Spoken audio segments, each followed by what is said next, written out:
SuperSprint, the Tasmanian SuperSprint at Symmons Plains. As I mentioned, down south covering all the action on the SEN Supercars coverage is Aaron Noonan and James Moffat. How are we, gentlemen?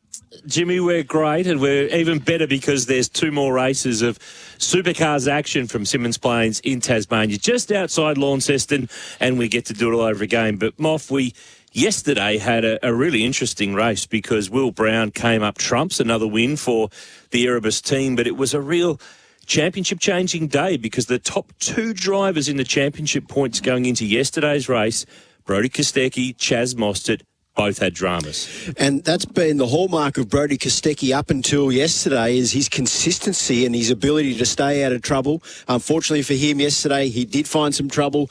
A broken steering arm put him into the pits. The team at Erebus Motorsport did a great job to get him back out, and he salvaged some points. But you mentioned also the other person that struck trouble, Chaz Mostert. He wasn't as fortunate as Kostecki to gather some points. A big fat DNF for him, 0 points, which is actually only his second DNF in almost 100 races for the Walkinshaw Andretti United crew. It's impressive, isn't it? And that's one of the things that is the element of 12 rounds. It's 28 races this year. You can't get a weekend where it goes smoothly for every weekend. You're going to have a downer somewhere along the line, and it's about how you salvage, and Brodie did, 23rd at the end, but it was a small fistful of points. For his team, though, it was great news because Will Brown, his teammate, won the race, but it leaves Brodie with a 74-point lead now over Shane van Gisbergen, who pretty much Bradbury'd it yesterday. He just skated his way through from 9th on the grid, got to the podium on the last lap with a move on Cameron Waters to get to 3rd place, but he didn't really have to do a great deal, and he didn't have car speed. Erebus, those Camaros that have been dominant in the first 3 rounds, they're dominant now in round 4 as well because their pace was top-tier stuff. Red Bull weren't near them. Yeah, that's exactly right. The Erebus Coca-Cola Camaros continue on with their strong form. It's now the 4th different circuit that they've been, without question, the pace setters amongst the field. So another really class drive from Will Brown to pick up, I think that's his 3rd or 4th career victory so far. So he did a fantastic job. And the other one that really bounced back to form yesterday, after starting the season well but having a real struggle for speed at the previous round at Wanneroo Raceway, was the Brad Jones Racing Camaro of Andre Heimgartner. He finished 2nd, was 3rd in the early parts of the race. A great pit stop from the BJR, Brad Jones Racing crew, promoted him up into 2nd spot, and he had really good car speed towards the end of the race. So he hasn't qualified that well for today's races, but based on his car speed that he showed late in the race, he'll be one to watch today. A couple of other standout, people for both their performances and their non-performances. I think we've definitely got to take a look, and we'll talk some more today about Cameron Waters, who are driving for the Tickford team, the Monster Mustang. He looks like a frustrated guy at the moment. He's been more competitive this weekend. He nearly got to the podium yesterday. He was 3rd with 1 lap to go, but Van Gisbergen, with fresher tyres, was able to get a move coming out of the hairpin and set it up and drag race by to grab that last spot on the podium on the very last lap. But he's been fast again today. We'll talk about that a bit later on in the day on our coverage of SEN Supercars. But he was 4th, but he's the lone ranger for Ford. Camaros filled 7 of the top 8 positions in yesterday's race. And fans out there are asking and wondering and wanting to know why Ford is not competitive. Why are they not winning races? Why are they not running at the front? Why is it all Camaros up there? Do we have parity? Do we not have parity? I think it's one of those massive elements of the sport.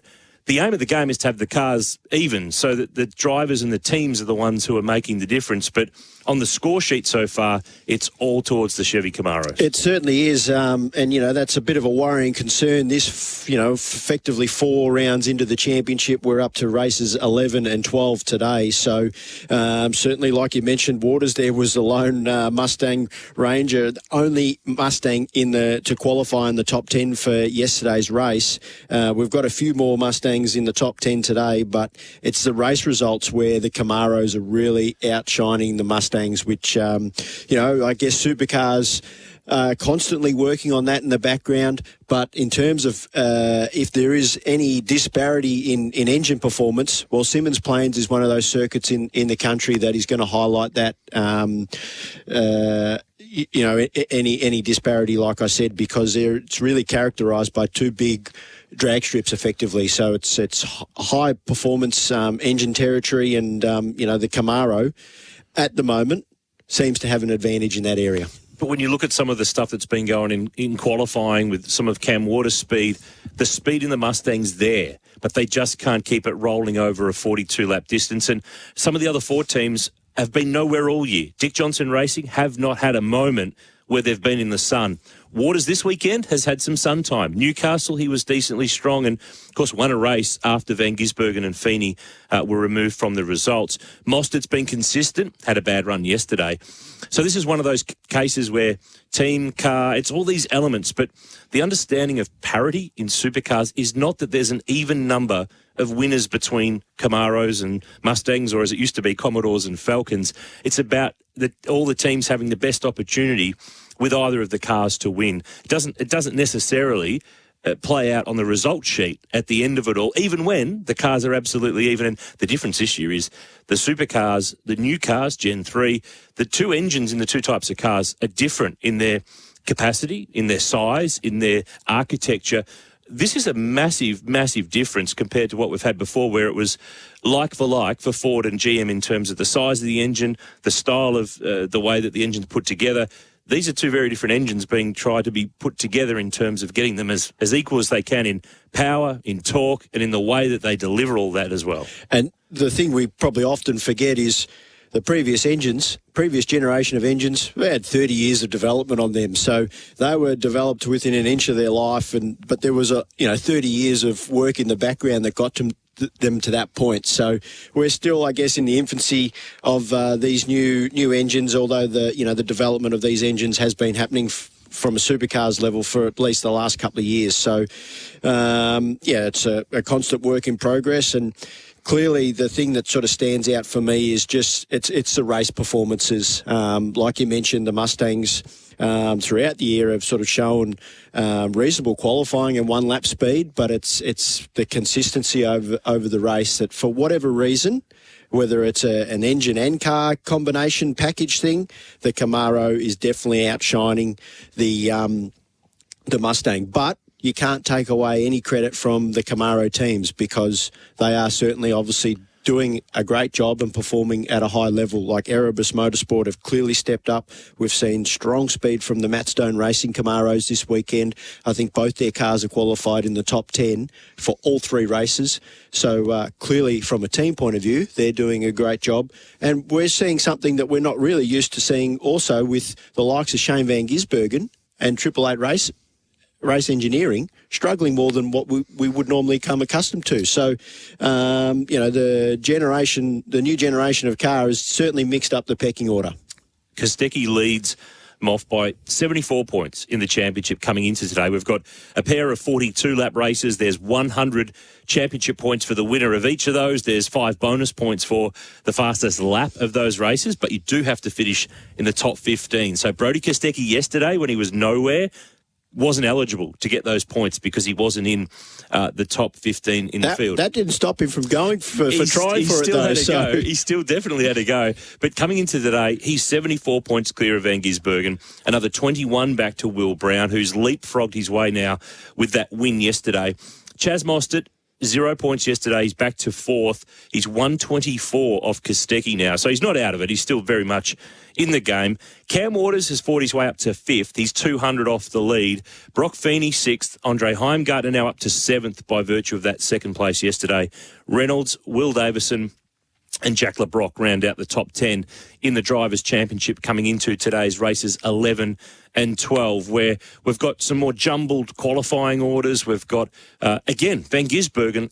He's not the best qualifier at the best of times, but his qualifying this weekend has been 9th, 11th and 9th. You've got to go back to Darwin 2019 for the last time that he didn't qualify a whole weekend in the top 8. They're not on top of those cars, but he does know how to salvage, and that's what he did yesterday.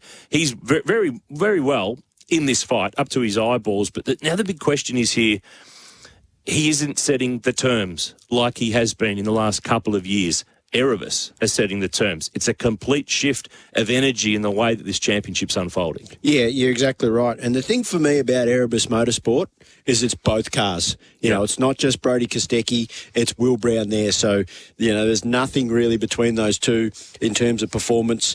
And, today it's Brodie Kostecki on the front row. But for the final race of the day, race 12, those two Coca-Cola Camaros, they're 1 and 2 on the grid. So from a team point of view, they are doing a fantastic job, and they're keeping the momentum going that they have gathered. It's been a really interesting start to the season, Jimmy. We've got 2 more races today from Symmons Plains in Tasmania, 42 laps times 2, and both those Erebus cars are up the front again, so they'll be chasing Brodie Kostecki. He has pole position, the Queensland-based Western Australian, for both races coming up this afternoon. It is, Jimmy, and we're looking forward to this. It's a double dose of Supercars today on SEN. Great to have you with us wherever you tuned in, and we're warming up for, well, what is it?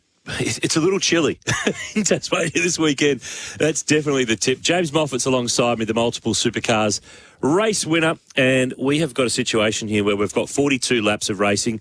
There is a compulsory pit stop in both races, James, but in terms of who's starting where and what does it all mean, it's a chase for Brodie Kostecki today. Points leader, back to pole position for both races today.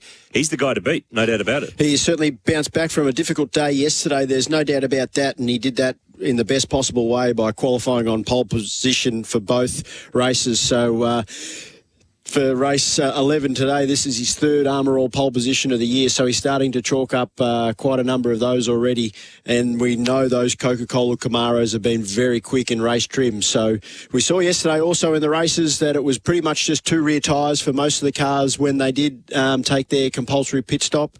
And whilst it is chilly conditions down in Tasmania, Symmons Plains Raceway, the sun is out, but a little bit different conditions to what we had in race 10, which was later in the afternoon yesterday. And for those who might not know, Symmons Plains Raceway, it's 7 corners. It sounds, if you look at the track map, it looks like a chop. It pretty much... Nice, big juicy pork chop. It pretty much looks like a pork chop. That's definitely the situation. And there's a tight left-handed hairpin, which there's always drama, basically, because the cars get compressed on that opening lap.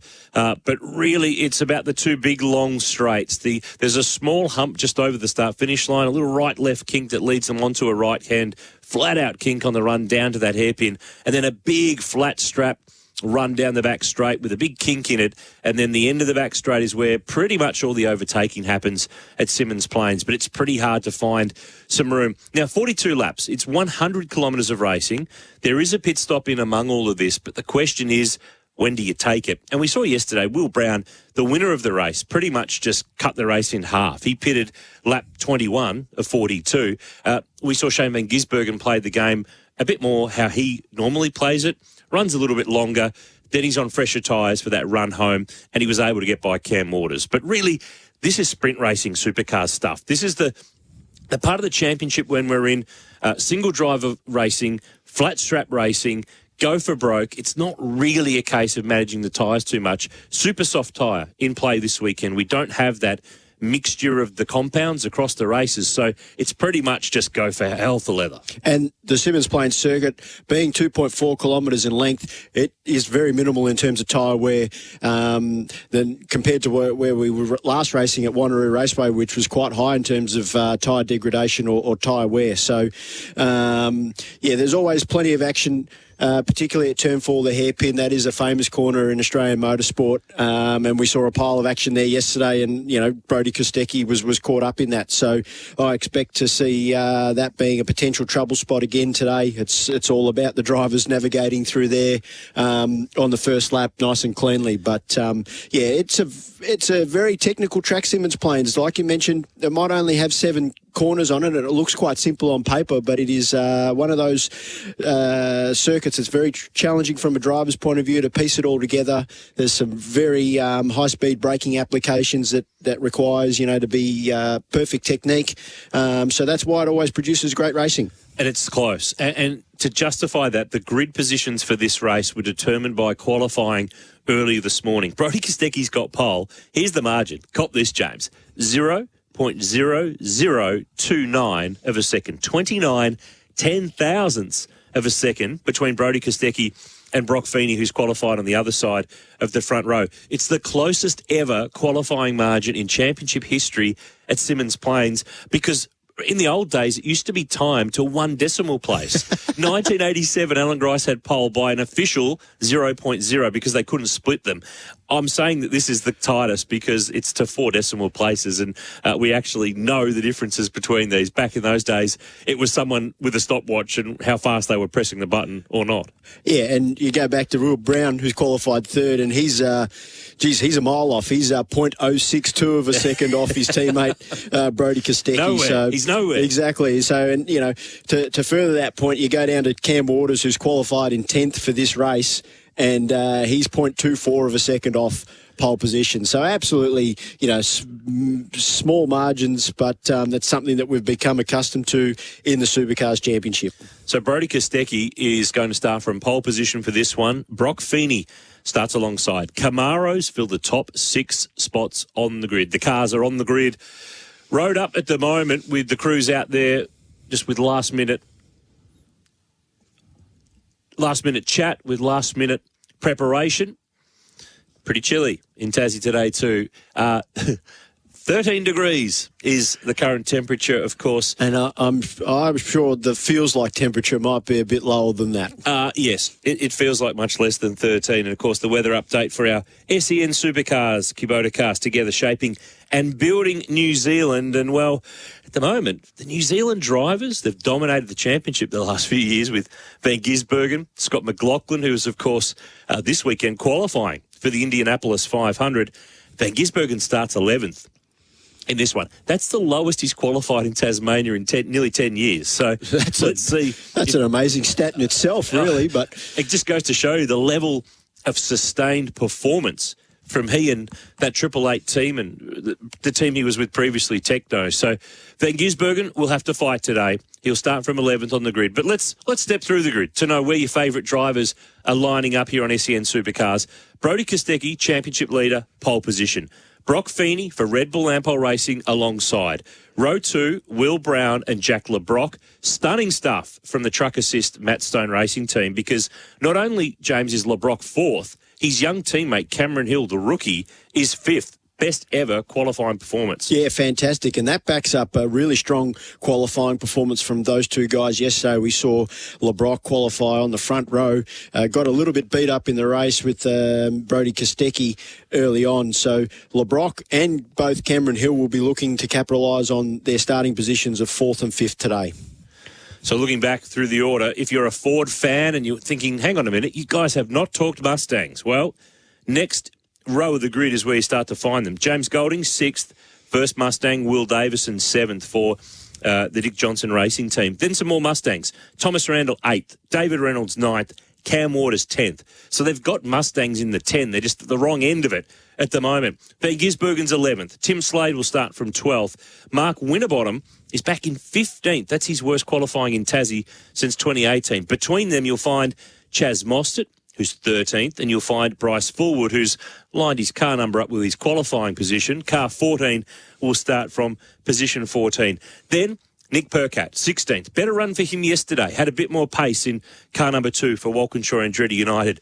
James Courtney next. Matthew Payne, the rookie, is 18th. Anton Di Pasquale having a shocker, 19th. He and Cam Waters got together during the qualifying session earlier this morning.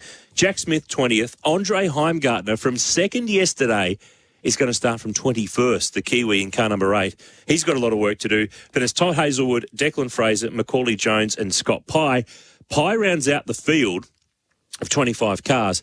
He took the call in qualifying earlier today to go out by himself rather than with the rest of the field, because the field was all really running together like one big pack because they wanted to get the aerodynamic benefit from running behind another car. At Simmons Plains, it's worth, what, 0.2 of a second? Up to 0.2 of a second, even sometimes 0.3 of a second, depending on the wind condition or direction, I should say. So for Scott Pye, unfortunately, that gamble in qualifying, if you like, to go out on his own didn't pay off, and he's stone motherless last. And he comes off a really strong season best race result yesterday. For race 10, he finished 5th. So he's got a lot of work ahead of him for this afternoon's race 11. And that team, Team 18, Charlie Schwerkolt's team based in Melbourne, they quietly, between the last round in Perth and this one in Tassie, went to Winton to do a test day because they were so bad in Western Australia. They had to do something about it. Cars now are leaving the grid on the warm-up lap for this 42-lap, 100-kilometre, race 11 of the Repco Supercars Championship, the Tasmania SuperSprint, James. The key here, you've raced down here plenty of times. It's a short run. It's only 150 metres from the front row of the grid to that first corner. And basically, you can pretty much get yourself hung out wide there and lose 3, 4, 5 spots if you get it wrong. So the way to fix that's easy. Get a good start and get away from the pack. Absolutely, and that's what these guys off the front row will be concentrating on doing for this race start. And Brodie Kostecki has been traditionally getting off the line well so far this year, but he's also got a fast-starting Brock Feeney starting alongside him. So the cars are on their warm-up lap now, so what the drivers are focusing on is getting as much tyre and brake temperature as they possibly can in through the brakes and the tyres, and we see that by them weaving left and right and a lot of accelerating and braking in a straight line. So generate as much temperature as they can so they can have as much confidence to barrel into the first corner. You'd hear the drivers riding their brake pedal, trying to bring up some temperature in their tyres, in their brakes. And they're all still learning. These cars are still new to these drivers, to the teams, to the engineers, how they react, how they race. The other thing to remember is completely different to in previous years. There's no anti-roll bar adjusters in the cars at the moment. The intention is that will come later on in the season. But right now, if you've got a dud car, you're stuck with the dud car. You can't do much about it during the middle of the race. We've seen in previous years, drivers like Van Gisbergen have been very good with adjusting the cars on the run. They don't have that now. So you're kind of stuck with what you've got. Cars are taking the grid positions here at Simmons Plains, being called up onto their grid boxes. Make sure they don't go over those white lines. And Brodie Kostecki's in position. Brock Feeney alongside. Winner last time out down in across in Perth. And they're all edging up. 25 cars on the front straight at Simmons Plains. We're nearly ready. Race 11. Supercars, Simmons Plains, Tasmania SuperSprint. The chase for Brodie Kostecki is about to start. Can Feeney get across from the outside of the front row? We've got the green flag at the back. Revs rise. SEN Supercars on Sunday. Ready for a start. Away. Kostecki and Feeney. It's really even. Second row of the grid. Jack LeBrock's got moving as well with Will Brown. But it's Kostecki. He's got it covered. Brown down the inside on Feeney. The Erebus cars are 1-2. LeBrock has gone around the outside of Feeney. He's third as they all fire now down to the hairpin. First of 42 laps. And out front, it's Erebus 1-2. And right behind, though, it's Matt Stone Racing 3 and 4. And that was superb gamesmanship by Brodie Kostecki there at turn 1. It was a very even start between himself and Feeney, but he just held Feeney out to dry, hung him out to dry, and it allowed his teammate to swoop into second place. And we got Coca-Cola Camaros 1-2 as we come to finish the first lap. Stunning start too from the young gun from Canberra.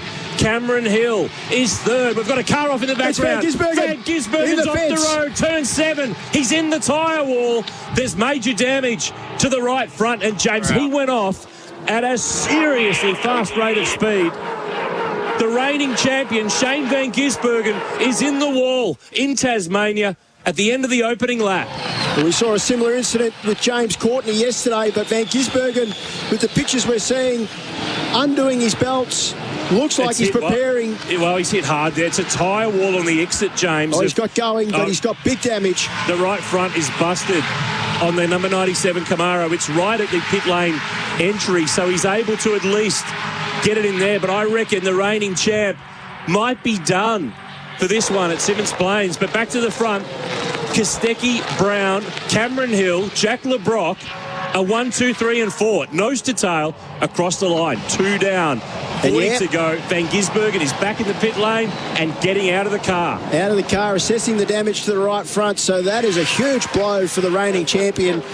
Something we're not used to seeing, but it's all action at the front. And in the opening lap kerfuffle, we didn't see Cam Hill get himself into third position, and he is challenging the back of Will Brown. And he is not just there in third, he is challenging. He is going with the Erebus drivers down the back straight at Simmons Plains. Flat chat, 265 kilometres per hour through the right-hand kink. And now Brown is starting to put the pressure on Brodie Kostecki. It's Camaros in the top 5. Best of the Fords is Will Davison.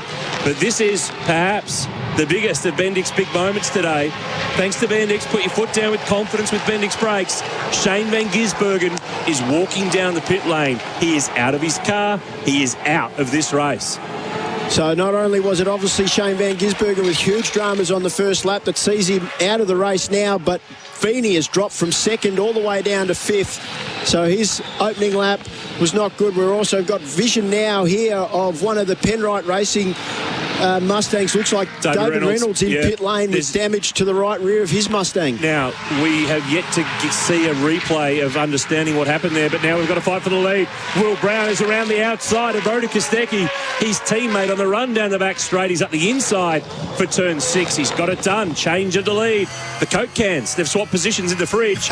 Brown goes to the front. We complete this time around is lap 4, 38 to go, and it's on in Tassie because there's only 1 second covering the top 5 cars, James. It's nose to tail. It's Camaro's 1 to 5, but Will Davison is hanging on. For the Ford fans, he's right there. P6, the Shell V-Power Mustang, is hanging onto the back of Brock Feeney. He's going with them. Well, you're right, Nudes. There's nothing between these first 6 cars. You could throw a blanket over them. But that was a nice move by Will Brown on his teammate. Slipped it up the inside at the final corner. And now he's got the clean air in front of him. Interesting one here, James. It's right front damage to Shane Van Gisbergen's car, but the other element is that it's right rear damage to David Reynolds' car. I'm not too sure if they were involved with one another in all of that. We're yet to see what happened. Any idea of who the contact was with? Well, we saw a similar incident with James Courtney yesterday in yesterday's race, which was contact from another car. Courtney didn't go off the track as quick as Van Gisbergen did and managed to continue on in the race, albeit with bent steering. But, yeah, for Van Gisbergen, he has a big fat 0 for this race 11 of the championship. We're just getting some vision now, and it is on board with Reynolds. So paint the picture. Reynolds was having a look at the inside of Van Gisbergen down at turn 6. He went around the outside of James Courtney in front of Reynolds, was out wide, and there was a collision, some contact between the two on the way around that little run, the little short gap between turns 6 and 7. And Shane's car leaps off the road through the grass, can't stop, and hits the earth-filled tyre bundle wall on the exits, carrying a pretty decent rate of speed there. That has hit pretty hard. And now the question is that car fixable for the last race? I think that's a racing incident because Shane was out wide there. Dave is in the middle of the road. Or not in the middle of the road, but where you would expect him to be. On the exit of that corner, and kind of wrong place, wrong time, and Shane's in the wall. And it's that awkward wheel-to-wheel contact which ripped the steering out of Van Gisbergen's hand, and he was a passenger and did hit that earth bank quite hard. So, yeah, hopefully he's obviously got a fantastic crew down there at Red Bull Ampol Racing, so they'll do everything they can to get that car turned around and fixed for the final race this weekend. But it's a big fat 0 for Shane Van Gisbergen. And now we've got an issue here, James. We're on lap 7 of 42. We have Erebus 1 and 2. We have Matt Stone Racing 3 and 4. You know the 2 words that those 2 teams do not want to hear at some stage during this race? Safety car. Correct weight, because these teams all have one pit boom. You can't service your 2 cars at the one time. We've seen it for so many years the second car in the queue gets sacrificed. So it's the last thing they want is a safety car in the period when they want to make their pit stop. Yesterday, Will Brown stopped on lap 21 of 42. Van Gisbergen went a bit further to 27. So at the moment, we're not in the place of the race where you want to go and pit. A safety car won't change things. But if it falls in that window when they need to pit, when they want to pit, that's a disaster. You're certainly right there, Noons, but now it's Brock Feeney. He looks like he's getting a bit eager, wants to get on with a move on Jack LeBrock there. So it's the Coke Camaros that are just starting to ease away from the two truck assist Camaros in third and fourth. And we've got a replay of the start now. And, gee, they held them for a long time on the rev limiter with the red lights on. But, yeah, it was Brody Kostecki who just edged Feeney off the line, hung him out to dry at turn 2, and that was enough for Will Brown to slip through and settle into second. So let's recap the order. We are on lap 9 now at Symmons Plains. Will Brown leads. Brody Kostecki right with him, his teammate. In fact, Brown just starting to move away. Cameron Hill is third. What a run this is. This kid, he won the Porsche Carrera Cup Championship. He spent some time last year in Super 2 with 888. Got the call up this year to join Matt Stone Racing, and just picking up a replay too of Andre Heimgartner, who looped it at the first lap at the first corner. That's why he's down tail of the field. We also had a nose-to-tail run at the hairpin on that first lap. Jack Smith ended up being squeezed off the road, but now it's all about Will Brown, and he's built half a second margin. So Brown, Kostecki, Hill, LeBrock, Feeney is 5th. Will Davison has set the fastest lap of the race in 6th. Then it's Thomas Randall. Then it's Cam Waters, Tim Slade, James Golding, your 10. Mostert is next. Fullwood's picked up some spots. He sits 12th. Percat is next. Then Winterbottom. Anton Di Pasquale is in 15th. And now Brock Feeney's going to work on LeBrock. The fight for 4th place, James, on the run down the back straight, through the right-hand sweeper, 260 k's an hour. Feeney's on the inside. He'll get this done, and Will Davison is coming along for the ride as well. Yeah, nice driving there by Davidson. You could see that move coming from a long way back. He was always going to try and follow Feeney through, and he does that successfully. So LeBrock, in the space of only 2 corners, loses 2 spots. So LeBrock shuffled back. That's one of the things that I think we've got to see from LeBrock. He's got to get the elbows out. Penalty to car 56 for a driving infringement. Okay, so we're hearing from race control there's going to be a time penalty for Declan Fraser, 15-second penalty. He'll serve that at his pit stop. They'll service the car, and then it will sit for 15 seconds. But Feeney is now through to 4th. Davison 5th. And then it's LeBrock, Randall, Waters, Slade and Golding. That's the 10. We're fascinated here. We're running on lap 11 at Symmons Plains at the moment. And encouraging signs here for Will Davidson. So currently sitting in 5th. We mentioned he followed through Feeney, passing Jack LeBrock there just a lap before. But this is a good, strong outing so far by Will Davidson and the Shell V-Power Mustang. Flying the flag for the Mustangs. Unfortunately, first car for the Ford Brigade is P5. He's up 2 spots from his starting position. But the other thing is, though, James, it's fast. Davison set the fastest lap of the race. He's been able to go with them, and now he's going to go with Feeney. The Coke cars are 1-2. Little gap to Cameron Hill.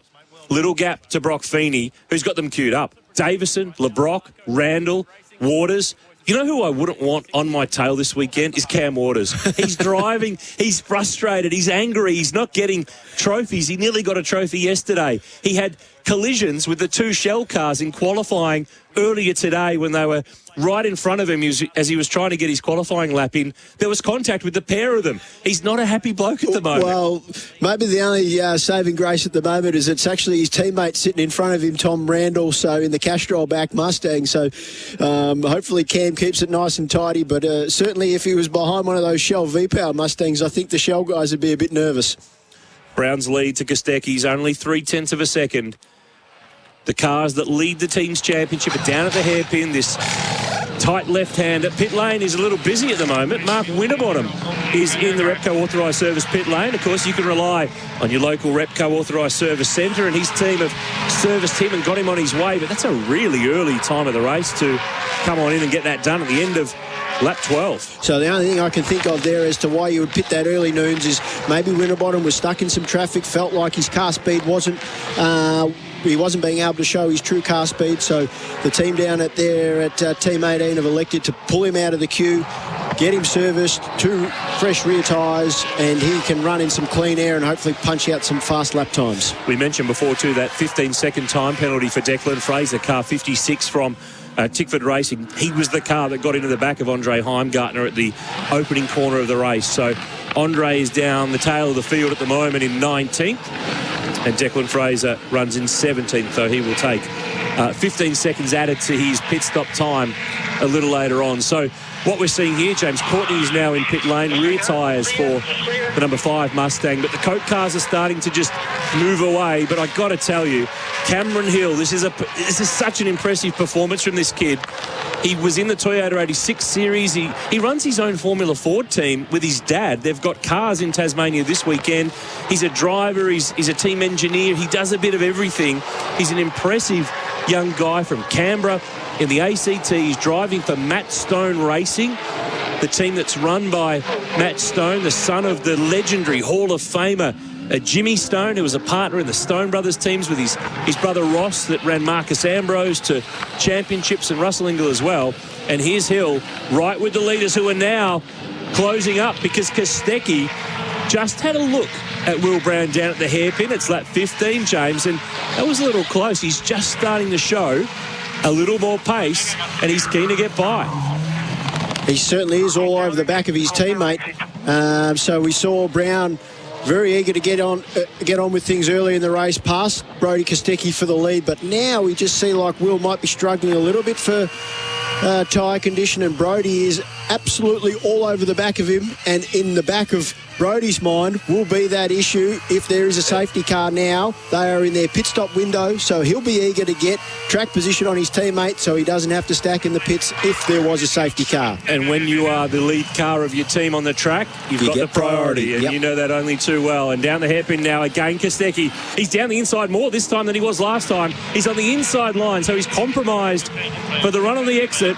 And Brown gets away, but he doesn't get away. I reckon he might have just breathed the throttle there down the back straight, because Kostecki has had speed in the last few laps. He goes through now to take the lead. Lap 16 of 42 at Symmons Plains. And the Erebus boys are dominating this race between themselves. But that was smart.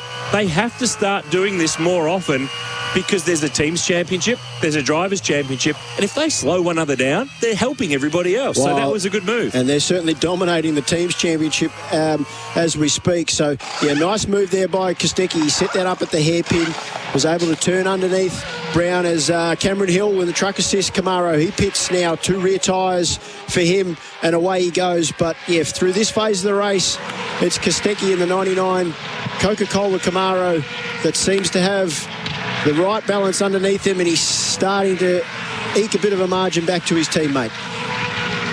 So now we've seen both the Matt Stone Racing cars that were 3rd and 4th in the early stages have pitted in the last 2 laps. Can they get the undercut? That is, pit early, get on track with those fresh tyres and make some speed. Brown's in.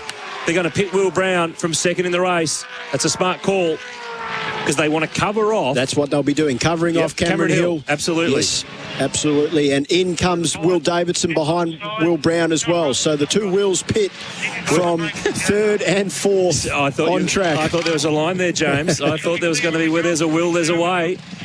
They're both in the slow line. Pit stop for Brown. Brown was slow. Rear tyres. Right rear was a little slow. So that might give Cam Hill a chance to leapfrog car 9 when it exits from pit lane. Will Davison serviced. He hooks onto the back of Brown. He's picked up time on car 9 as well. They rejoin out of the narrow pit exit here, which is on the outside of turn 2. They fan back onto the road, and they're just in front, James, of Cameron Hill. That decision to pit early hasn't quite paid off yet, because he's lost a spot to Will Davison. Yeah, great job by the Shell V-Power guys in pit lane. They've definitely picked up a position for Davidson through that pit stop cycle. So for Davidson, it's all about getting those rear tyres up to temperature as quickly as he can. He's got Cameron Hill all over the back of him as they come out of the hairpin, but he should be able to hold on now. In fact, he's getting a bit of a slipstream from Brown in front. just has a bit of a look under brakes on the Coca-Cola Camaro, but Brown defends his position well. So effectively here, Will Davison is third in the race of those cars that have already made their compulsory pit stop. We are now on lap 19, so approaching half race distance here on SEN Supercars. The championship leader is out in front and out on the road. And Erebus, because they've got car speed, James, they've been able to play the two games here. Run one longer, run Will Brown to the pit lane because it means he could cover off Hill and Davison and LeBrock, who had pitted, and of course Will Davison pitted at the same time as him. But Kostecki now 1.1 seconds in the lead. Back to Brock Feeney. Cam Waters is third from James Golding, but now the pit lane is going to be busy because there are drivers coming on in, coming on out, and getting either rear tyres or right-hand side tyres changed. Todd Hazelwood's the latest of them. Thomas Randall's in the lane as well. Tim Slade is rolling back on out. But at the moment, the story of this race is Feeney starting to make margin on Brodie Kostecki for the lead of the race. And we've already seen today, Noons, a lot more cars pitting earlier in the race than yesterday. So that would be a byproduct of the teams understanding the tyre wear over the race distance. They've got a full data bank of mileage from yesterday's race. They understand what the tyre will do in terms of its life and degradation. So not unusual to see this sort of strategy play out on the first race for a Sunday. This has been a much better performance from the Shell V-Power Racing team. The famous Dick Johnson Racing from Queensland, that famous number 17 Ford. Will Davison at the wheel, the two-time Bathurst winner. They have been, quite frankly, ordinary for 3 rounds. Yeah. They've been nowhere. They've been absolutely devastatingly bad in terms of the speed that they've had.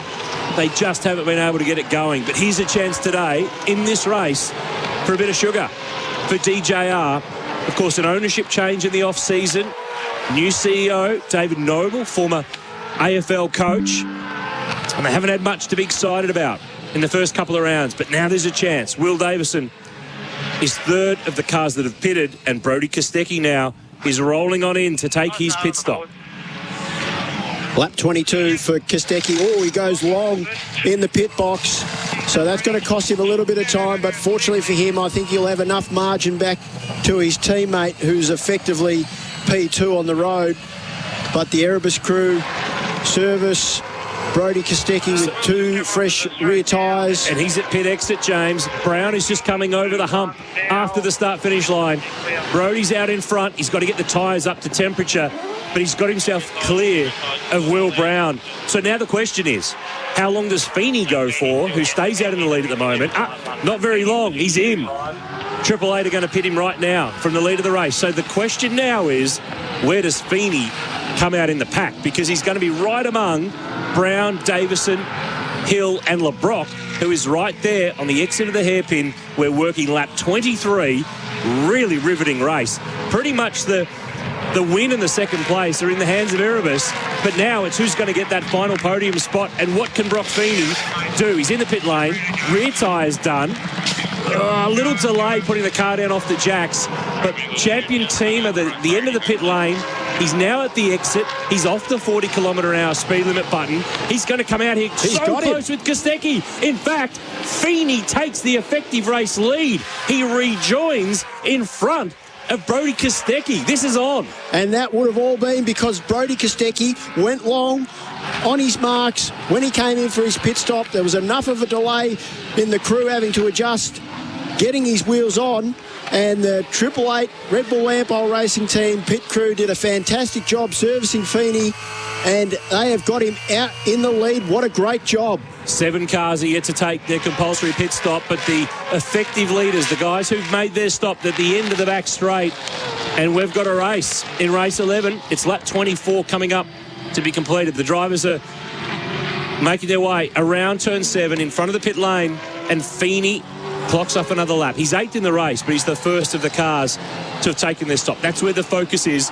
Cam Waters is the actual race leader at Simmons Plains. Mostert's next, then Forward, Heimgartner, Pye, Smith and Jones. But it's all about the fight for what is 8th at the moment, but will be the lead when those other cars pit. We're on lap 24. Feeney at the hairpin, Kostecki right with him, then Will Brown, then Will Davison, then Cameron Hill, then Jack LeBrock. It is a freight train of 6 cars, and just behind them, not too far away, is Tim Slade. Yeah, Tim Slade doing a great job in the Premier Racing Camaro, so he's had a solid weekend so far, and he continues that form. Actually, both those Newlon Camaros out of Premier Racing have been more than competitive this weekend. His teammate James Golding doing a great job as well. So the fight for the race lead is still on, though. It's Brodie Kostecki who's got the job ahead of him to try and overcome Brock Feeney. We saw Feeney, Kostecki and Will Brown fighting it out for the podium honours in the last race of the weekend at Perth at our previous round. But it's Cam Waters now in the Monster Mustang, our race leader, who comes into the pit stop. So lap 25, we'll see him come in and get probably 2 fresh rear tyres on his Monster Mustang. Big question for Tickford is, where does he fan out? He shouldn't be too far away from that top 5 or 6 leading pack. He might have been able to push his way out of the order. They're going to do rear tyres for the Monster Energy car. 4th place in yesterday's race, runner-up in the championship. Nice stop. The boys at Tickford have nailed that well. He's at the pit exit. The leaders are just going over the start-finish line. So he's going to rejoin the tail of that leading 6 that we mentioned before. In fact, he'll fan out just behind Jack LeBrock. So now we have 5 cars, James, yet to take their compulsory pit stop. And when we say compulsory, it's in the rules. You have to take a stop and change a minimum of 2 tyres. You can change 4, but it takes you longer. Mostert in now from the lead. The drivers that have pitted are on their way down the back straight. And Feeney's got a margin to Kostecki, to Brown, to Davison. Waters is on the back of Jack LeBrock now with slightly fresher tyres, so that might pay off for him. Well, of these lead cars, of which Waters is amongst them, he will have the freshest tyres to the end of the race. But interestingly, now that Mostert has made his pit stop, the only 4 cars still yet to make their pit stop in this race, all 4 Brad Jones Racing Camaros. Well, and the other thing is that 2 of them had dramas on the first lap. Andre Heimgartner got spun at the first corner of the race, and Jack LeBrock ended up being bashed and spun sideways at the hairpin on the first lap. So they've got nothing to lose. They may as well do that, and they just need to work their way through here. It'll leave them with some fresh tyres for the last race, that's for sure. Now, though, Will Brown is closing in on Brodie Kostecki. The fight for the effective second place. Heimgartner's the leader. He's staying out. His Brad Jones teammates, Fullwood and Smith, have just come to pit lane. So that leaves Macaulay Jones. Just 2 cars now left to take their compulsory pit stop in the Repco authorised service pit lane.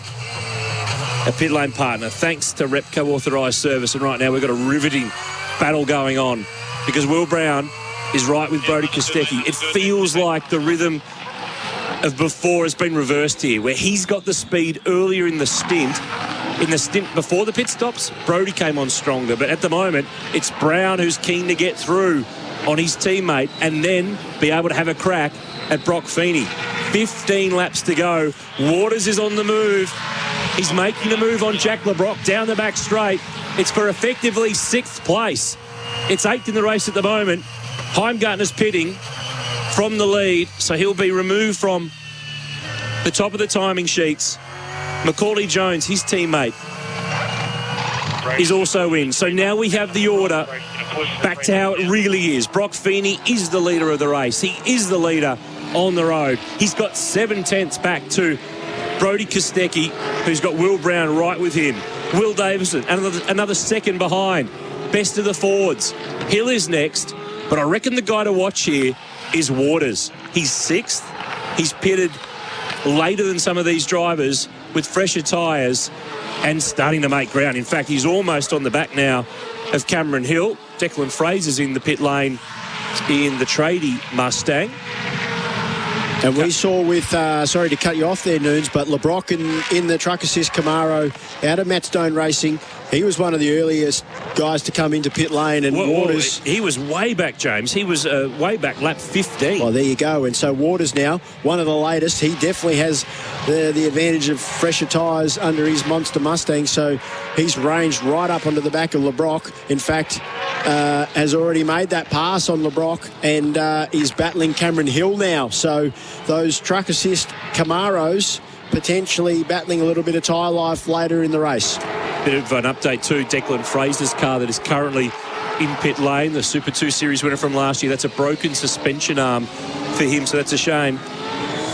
But now Cam Waters has got by both the Matt Stone cars. And who does that leave in front of Cam Waters now on track?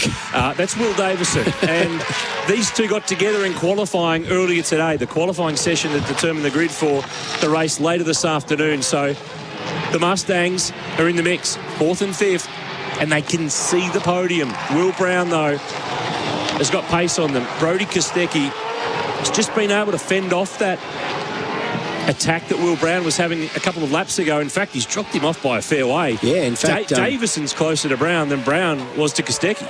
Yeah, so perhaps a mistake there from Brown, because you're right, he was all over the back of his teammate, and now it's Davidson applying a little bit of pressure to the back of Brown as they navigate the turn 4 hairpin, but it really is Waters. He has the lights on. He is charging at the moment. He's ranging onto the back of Will Davidson.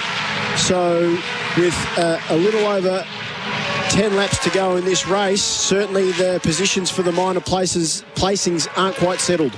Davison is really zeroing in here on Will Brown. They're on their way around turn 7, the left-hander that brings them around in front of the pit lane, in front of the pit wall.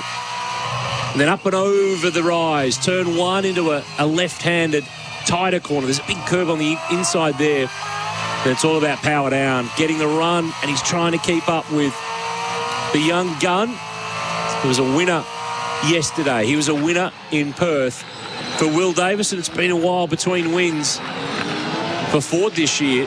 Just the one for Cam Waters. And that came after the exclusion of the Red Bull cars in that first race of the championship. Bit of an asterisk against that one, isn't there? It wasn't first across the line, but it was there regardless. And now we're at the bottom of why Will Brown lost time to Kostecki. A little brake lock-up at the end of the back straight. Actually did very well to keep it on the track, Noon. So with these Dunlop Super Soft tyres, they do shred a lot of tyre and produce what we call marbles, and they sit offline. So once you go offline, it's very easy to leave the circuit. So Brown was able to just keep it on track, but it's certainly put him under a bit of pressure from Davidson. But it is Waters now who is definitely a car on the move. He's got good speed, good balance in his Monster Mustang, and he is turning underneath Davidson in the Shell V-Power Mustang at the hairpin. Can he get the drive off the corner? Can't quite do it. Pulls back behind Davidson, but it's a big drag race between the two of them now down the back straight. So this is the fight for 4th. Will Davison has it. Cam Waters would like it. He's just having another look down the end of the back straight. Not close enough to put a passing move on. 33 laps down. 9 to go in race 11 of the championship. And Brock Feeney stepping it up for Triple Eight in the Camaro for Red Bull and Ampol. He's a second in front of Brody Kostecki, and he's got control. He's got control at the moment of the race. And for Kostecki in second, Brown in third. The other thing to remember is the guys that they're fighting for the championship with, particularly Shane van Gisbergen, 0 points from this race. If you're just joining us, Shane van Gisbergen is out, but it's on now. Waters is trying to move again on Will Davison. He got a run down the inside of the hairpin, James, and then he's got his way by before the kink in the back straight. Waters to 4th. He's on a charge. And we saw these two, Davidson and Waters, have a bit of contact in qualifying for race 11 or race 12 of the championship earlier today, and they've just had a little bit more contact today in the race. So Waters able to progress up into P4, and with 7 laps to go, does he have enough speed to catch and pass Will Brown for the podium? The big issue for Cam so far this year has been, quotation, blowing the tyres off the car, using them up too much and then not left with anything to fight with. But he's come from 10th on the grid. This has been a great fight from Cam Waters, the Mildura-raised Melbourne-based racer. He's been off to the US in the recent past to check out some NASCAR action, and he got that move done really nice. There's a bit of a bump with Will Davison on the exit as they were powering on out of the hairpin, but he was able to pull on clear and grab that spot, and now he can lock in on Will Brown. He did a really nice job of that, Noons, that pass. He was able to turn in underneath Davidson at the hairpin, so clearly his monster Mustang is well balanced, because the cars are always struggling for turn there at the hairpin, but he was able to get that pass executed nice and reasonably cleanly, and he sets off after Will Brown. So it definitely is Brock Feeney's race to lose, though. He's 1.2 seconds out in front, so we saw him able to manage the race very well last time out at Wanneroo, where he picked up the last race win of the weekend, and he looks set to pick up another victory, and that will be his 3rd for the year if he can pull it off. Feeney has control now. That decision to pit 1 lap later than Brodie Kostecki vaulted him out into the lead. He's just reeled off lap 36. There is just 6 to go now. And it's the drivers and teams who are 1, 2, 3 who've been right up there all year. Erebus 1 and 2, Triple Eight leading the way. Erebus 2 and 3. Tickford, Dick Johnson Racing, Matt Stone Racing, Walkinshaw Andretti United, Premier. They're in the spots next. It's a really jumbled field at Symmons Plains in this 11th race of the championship. But the storyline right now on the track is about Cam Waters. He is closing in on Will Brown. They're at the exit of the hairpin on the run down the back straight. Lap 37, 6 to complete, and there's time. And it looks like he's got the pace here to at least get close enough to launch a move at Will Brown. And, you know, as it stands now, Waters up 6 spots from his starting position in this race. But like you said, Noons, this battle between him and Brown definitely isn't over yet. And with 5 laps to go, he will be doing all he can to claw his way up onto the final step of the podium. So let's give you the race update. Brock Feeney leads the way at Symmons Plains. Brodie Kostecki, the championship leader, is set to extend that points lead. He sits 2nd. Will Brown is 3rd. Cam Waters is right on the rear wing of that number 9 Camaro as they run to the hairpin. They're 3rd and 4th. Will Davison is hanging tough with them. And the next man in the queue, this is another fight back. Chaz Mostert is now position 6 and is flying his way through the field. He started 13th. Yeah, up 7 spots from his starting position. So similar strategy to that of Waters in the Tickford Mustang. Pitted very late in this race and definitely getting the benefit of fresher tyres as we come into the back end of this race. So Brock Feeney controlling the race now. 1.6 seconds. I reckon Brodie's not going to take up the fight here.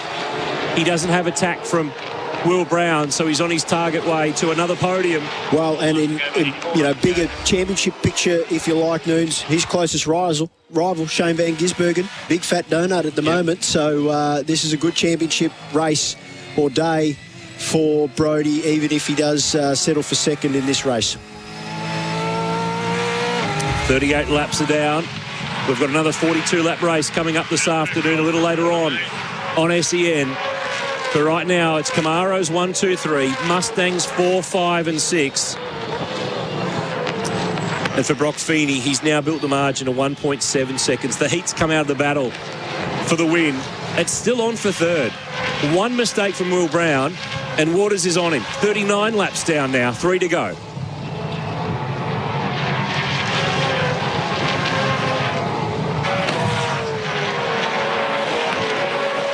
So does Waters have anything for Will Brown? Just looks like Will Brown's been able to extend his margin over Waters slightly over the last couple of laps, but it's the drive off the hairpin that the Monster Mustang seems to be very strong at the moment. So for Waters, he's really got to concentrate on getting a good run The run at the moment, though, James, is with Slade. He's menacing Jack LeBrock for 7th place. There was a bit of a bump, I reckon, on the exit of the hairpin. But he'll get up the inside. Yep, got it done at the second last corner, turn 6. So that puts the Noonan Camaro now up into P7. And so we saw these truck assist Camaros very strong at the start of the race, both LeBrock and Hill fighting in the top 4. But now as the race gets into the latter stages, they are starting to fade, so possibly hurting their tyres a bit more than they would naturally like. But LeBrock is 8th, Cam Hill is 11th. And on any other weekend, we'd have said another strong performance. A great result, They've definitely raised the expectation levels. They've had great history at Simmons Plains, Matt Stone Racing. They were strong last year with the previous generation of car. They've been very good again this weekend as well so far. Brock Feeney is not far away from starting his final lap of the 2.4 kilometre Simmons Plains Raceway. This is the 50th round ever held at Simmons Plains in the history of the Australian Touring Car Championship that is now the Repco Supercars Championship. Only Sandown has hosted more rounds. Feeney starts the last lap. He's got 1.8 seconds, James, back to Brody Kostecki. That's pretty much all she wrote. If he doesn't make a mistake, he gets win number 4 of his Supercars career. He's done a beautiful job, and we can't forget the pit stop that his Red Bull Lampole Racing crew gave him to leapfrog Kostecki in the pit stop cycle. And really, since he returned from his pit stop, he's been out in front and done a very nice job of managing the tyres, managing his brakes, and he's going to come through the second or the final corner here and pick up the race victory in race number 11 of the championship. So Brock Feeney gets the job done on the day that Van Gisbergen's in the wall. The young teammate Gunn gets the job done. Feeney wins race 11 in Tasmania. That pit stop, that decision to run that extra lap has put him out on top. The young Gold Coaster. Last year was the learning year, James. This year he's really stepping it up. Yeah. Great job. He wins. Got to say the kid learned pretty quick, didn't he? He's had some good coaches when you've got Van Gisbergen as a teammate. And the other thing is, Jamie Whincup not present at the round this weekend. He's away in Germany. Of course, Triple Eight run the Mercedes-Benz AMG GT3 program in this part of the world. Mark Dutton, the team manager, is leading operations, but their kid has delivered today. He wins race 11. Brody Kostecki extends the championship lead. He is second with another podium result. Will Brown, third, a double podium for Erebus. So they've got their 50th ever podium in Supercars today, and in the same race, they've got their 51st as well. And their consistency, they just keep going with that. So another all Camaro podium lockout, though. So Camaros. But the other element to all that, though, the Fords were more competitive. Yeah. Waters, Davison, Mostert were 4th, 5th and 6th, and they came home really, really strong. The cars have rolled around from finishing the race. They're parking up in the pit lane, and Brock Feeney gets to park in front of board number 1. Jimmy, he's the winner. This is big stuff here on SEN today. Brock Feeney stepping it up in the Supercars Championship. He has got the victory here. We'll take a break. Plenty more on SEN soon, but Brock Feeney's a winner in Tassie. A big day at Simmons Plains Raceway in Tasmania. Race 11 is complete. Brock Feeney has another win, and he's racking up the wins. He's won a race at each of the last 3 rounds of the championship. He's come on home a winner by 1.7 seconds back to championship leader Brody Kostecki. Let's dial in and have a listen to what Brock Feeney had to say after the win. Yeah, I expected it. I mean, I knew if I couldn't get to the inside that it was going to be pretty tough, and I didn't think I could get behind Brody. So, yeah, he missed the apex by a bit, but, dropped back a few, but, yeah, made some passes. But the boys in the pit stops have been working so hard. They've been grinding out, and it's paying off. And great strategy, but we had a fast car today, so thanks to the crew. Yeah, the overcut today worked beautifully. Did you think you had enough pace in this car at the beginning to win today? Same thing as Perth at the start of the race. I didn't know, but pretty shortly I found out that we could, and these two started battling pretty hard, so that brought me right back into it. So, thanks for them for that. But, we had a fast car, so Marty's been working his ass off, and he's got it very quick. But just want to say hello to the family back home. They've missed another win, so hopefully that was good on TV. Great to see you back up here. Congratulations. Yeah, thanks very much. Cheers. Brock Feeney, a very happy young winner in Tasmania today, speaking there with Jesse Yates. And I think the thing is here that Triple Eight have really got a young kid who is now going to deliver for them on the days that Shane Van Gisbergen hasn't. The guy he led home was Brodie Kostecki on the podium again. He's been on the podium 9 of 11 races so far this year. Let's hear what he thought in the aftermath of today. But absolutely everything, but didn't quite have enough to catch Brock there at the end. Yeah, he's pretty fast. They've been struggling a little bit in qualifying, but the race pace all season's been great. So, yeah, great to get a 2-3 for Erebus again and Coca-Cola as well. But, got a little bit of work to do to catch these guys at a race run. So, we'll go back and see what we can do for the next one. Talk us through the start. It was pretty aggressive. You had the elbows out. It was absolutely beautiful. Yeah, sort of just ran a little bit wide into turn 2 there, and unfortunately I think I hip and shouldered Brock a little bit, and Will was able to get through and I was able to tow him past, and then Will, the cheeky bugger, put a move on me, and then we raced for a little bit, but Brock just had our measure today. Yeah, just talk us through those exchanges with your teammate. We were all holding our breath, but you were very gentlemanly about it. Yeah, on Barry's good side at the moment, so I probably want to stay that way. So it was good. Yeah, it was a really good race with him. Usually in Super 2 when we used to race each other, we used to hit each other a lot, so I'm glad we didn't do that today. So you'll start from the pole in the next one. You said you've got a bit more pace to extract from this car. Do you make big changes, or is it just trying to find the little bits? I think we did. Yeah, we'll probably just make a few small changes, no big swings. But I saw Cam wasn't too far behind as well, and I think he started 10th or 11th. So yeah, he's got plenty of pace in that Ford Mustang, that's for sure. Well, you Erebus boys are sitting 1-2 in the championship. You've extended your lead back up to 101 points. All the best for later this afternoon. Go and enjoy that podium. Thank you. Brodie Kostecki on the podium again in Tasmania. He now leads by 101 points, James. And the thing is, the driver who's second in the championship, it's Will Brown. Yeah. Erebus are now 1-2 in the Repco Supercars Championship for the first time. I mean, they have delivered so far this year. 2 cars on the podium again. Chaz Mostert's now third in the championship. He's 148 down on Kostecki. A failure to finish in that race for Van Gisbergen means he's now 4th in the championship, 166 down, and that team's already starting to rip into the repairs of that number 97 Camaro for the race later this afternoon.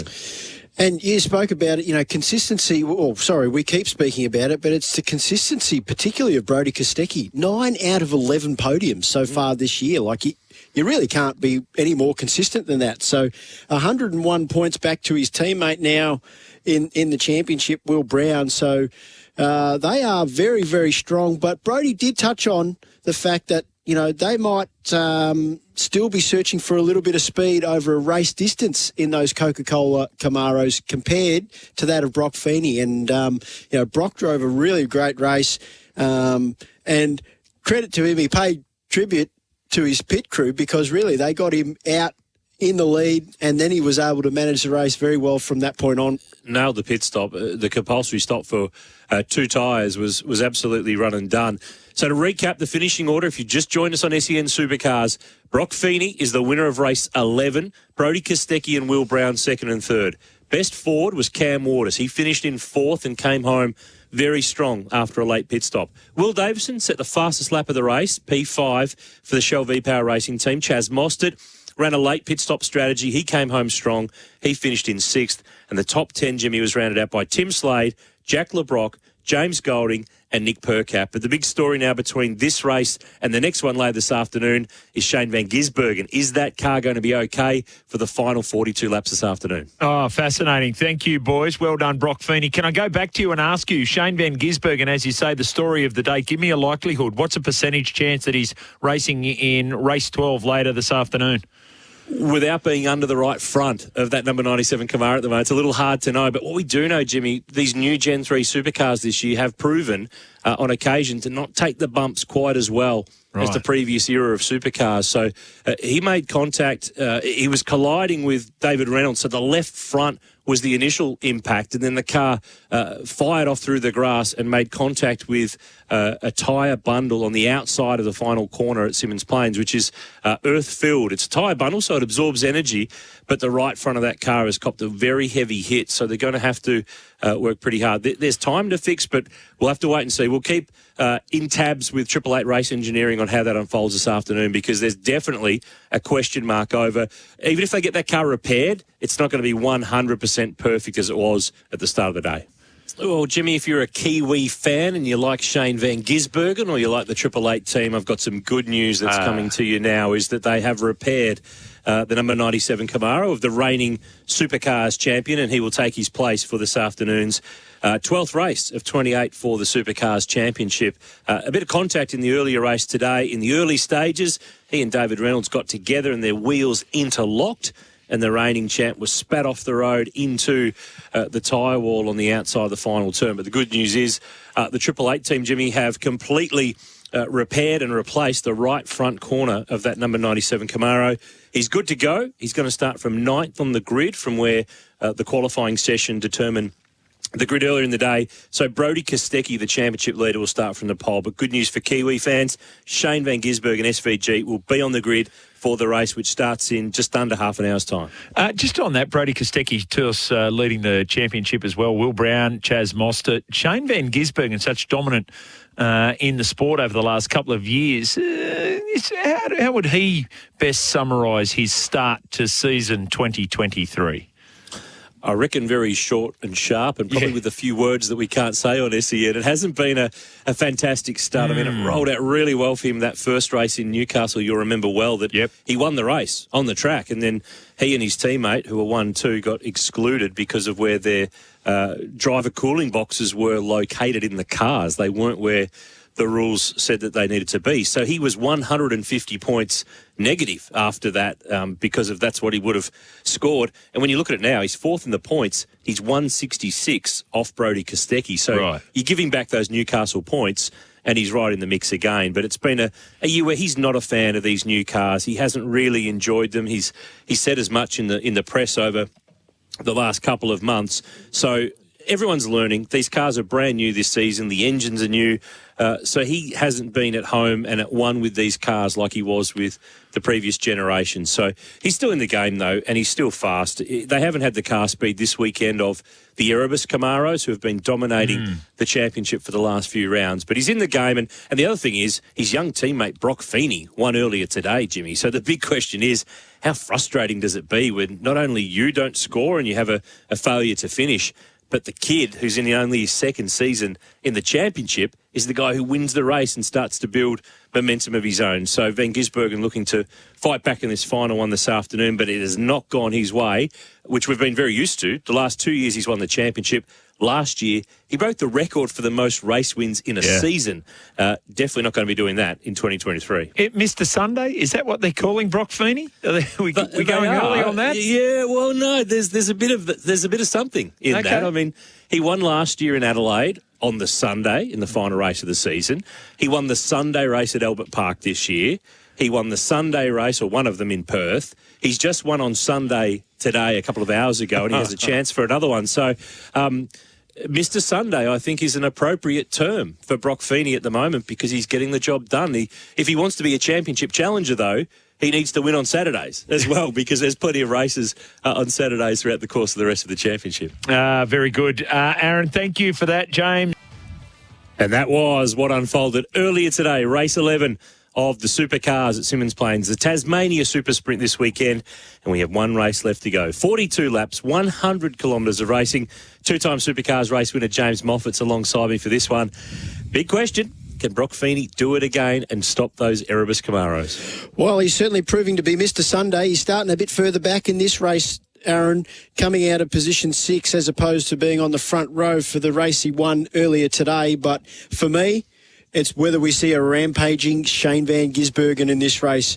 Obviously, the talking point from race number 11 was his DNF and contact with the tyre barrier on the opening lap, which saw him not finish the race. And his team have done a fantastic job to make repairs to his number 97 Camaro, and he will start out of position 9 in this race. So will he go on a tear? Will it be rip, tear and bust for the reigning champion? I think the big question is also going to be, has he got a car that's fast enough to go and attack anyone? Because he hasn't had the race pace, even he's admitted this weekend, that we've come to expect from 888 when they go to Tasmania. It's a track that they have dominated in the previous generations of cars. But the grid for this final race of the day is how they qualified in a short, sharp session earlier this morning. So Brodie Kostecki, championship leader, starts from grid 1.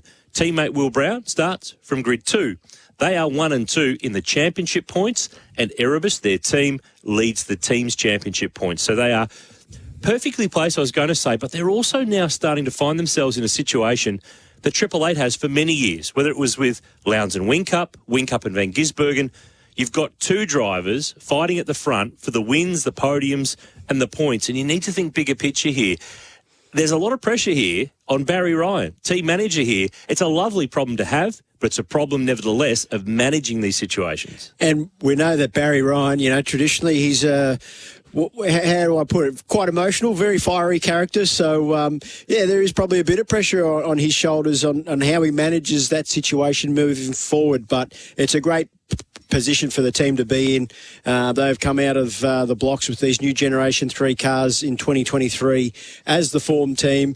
A front row lockout is a great achievement. And, the two drivers are obviously pushing each other along, which is, seeing them be not only fast but consistent so far this year. So it'll be a race on for young and old between the pair of them to turn one, who can lead the field for the first lap, because being teammates, you want to be that lead car on track, because then you have pit stop priority if a safety car was to fall and you're forced to pit both cars at the same time. There's a supreme disadvantage to being the second car on track. Means you either have to go back around on track and essentially lose a lot of track position, or alternatively you make the pit stop at the same time as your teammate, but have to sit idle in pit lane whilst your teammate is being serviced for tyres. There is an easy way around that, though. Just don't have a safety car. That'll fix it and make things very easy. Well, and we haven't seen a safety car so far this weekend, so let's hopefully that trend continues. And they're a great duo, Kostecki and Brown. They get along. They race for one another. They race for this team. It's not two teams within one that we've seen with so many two-car teams over the years in Formula One or Supercars or whatever the case may be. We're on the countdown. We're just over 14 minutes away from the start of race 12 of the Repco Supercars Championship, the Tasmania SuperSprint from Symmons Plains. We might take a break on SEN. The race start is not too far away. And we're not far away from race 12 in Tasmania, the Tasmania SuperSprint from Symmons Plains. Aaron Noonan and James Moffat with you for this important race in the championship. And our points leader, Brodie Kostecki, has got pole position. 42 laps, James, 100 kilometres. The drivers are kitting up to get in the cars. They're out on the grid, not too far away from race start in about 5 minutes' time. But just quickly, I wanted to talk track conditions. At this later stage of the day, with thanks to Polaris, Australia's #1 selling side-by-side brand, at this late stage of the day, there's a lot of shadow across the track, particularly on the pit straight from the pit buildings. The temperature's not been flash, I've got to tell you, in Tasmania this weekend. Symmons Plains, just outside Launceston, the top today of 14 degrees. That's the weather update, by the way, for Kubota Cast, Together Shaping and Building New Zealand. It's cool in Tassie. This stage of the day, it's cooler than it's been. What does that mean for the drivers and the way they go about it today? Well, certainly for the drivers, it's nice and comfortable for them in the cars. So it's probably been the warmest place to be all weekend. Exactly right. So at any given circuit or racetrack across the country, the inside cabin temperatures are always on average about 25 to 30 degrees hotter than the ambient temperature. So with a maximum 14 ambient temperature down in Symmons Plains, it's actually quite comfortable for the guys in the cars this weekend, and 100 Ks, 42 laps around Symmons Plains Raceway. These guys, they train and are well prepared for these conditions, so it should be very comfortable for them. But from a car performance point of view, the cooler track conditions, the setting sun, all aids to lap time and looking after the tyres and those sorts of things. So similar conditions to what the teams and drivers faced for race 1 of the weekend, race 10 of the championship, which was held on Saturday afternoon.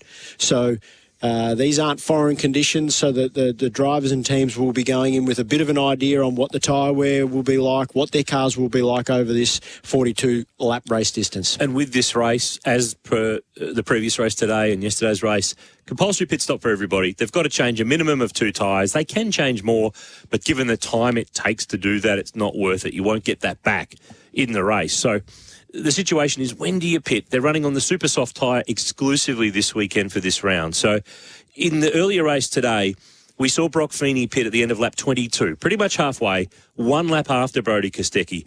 We saw the first pit stop start back on like lap 12. I think Mark Winterbottom was in on lap 13. But of the contenders, they pretty much evened it up in terms of the race. They pitted pretty much halfway through. But again, we have this situation where the two Erebus cars are together on the track. They just don't need a safety car at the time when they want to pit, because that will burn the second car that will have to wait in the pits or stay on the track and go around at a slower speed. But let's have a look at this grid, James, because I'm really interested in the way this lines up. Kostecki and Brown, we've talked about them a lot today and a lot over the course of the previous rounds on SEN Supercars. 1-2 on the grid. Cam Waters is third. Now, he came on strong in the race earlier today, but he started from further back. He's on the second row of the grid. He's right behind those two leading cars. If he can keep the tyres under the Monster Mustang, is he a chance to win the race or at the very least get on the podium? Well, you spoke about before, choosing when the right time to pit is. Do you pit halfway through the race? In that previous race, Waters and the Tickford racing crew, they elected to run a bit longer, which meant that Cam had fresher tyres on compared to his rivals at the end of the race, and he was able to slice his way through the field and almost grab a podium. So for Waters, yesterday, it was the opposite for him. He burnt his tyres up too much and was struggling towards the end, and it was Shane Van Gisbergen who nipped him on the last lap to pick up that last podium spot. But for Waters, he's had good single-lap pace all weekend in that car. Looked like his tyres, he looked after his tyres well in race 2 today, and for him, I know he'll definitely have his eyes set on at least a podium. He's still the only Ford driver, James, to win a race in this year's championship, and that wasn't even first across the line in that first race of the championship in Newcastle. Ford fans need something. They need someone to stand up and deliver. All the talk about parity and engines and adjustments, different mapping that was trialled in both types of cars in practice yesterday, that's all a big topic. It's all a big issue that the fans want to know about. They want to know about that the Fords can be capable. But now he's in a spot, Cam Waters, on the second row of the grid, on the inside, mind you, which is always handy for that shuffle in the first corner. But he doesn't have much help because he's the only Ford in the top 7 on the grid. The next Mustang is his Tickford teammate, Thomas Randall, who he dropped right back. He limped across the line in the race earlier today, and we were wondering what happened there. There was some contact with Cameron Hill, which damaged the Castrol Mustang and forced Thomas to have to limp around to get to the finish. He's 8th. And you look at the Camaros in between. Jack LeBrock's been fast all weekend, but hasn't been able to keep it rolling in the races. Tim Slade, 5th, has been a quiet achiever.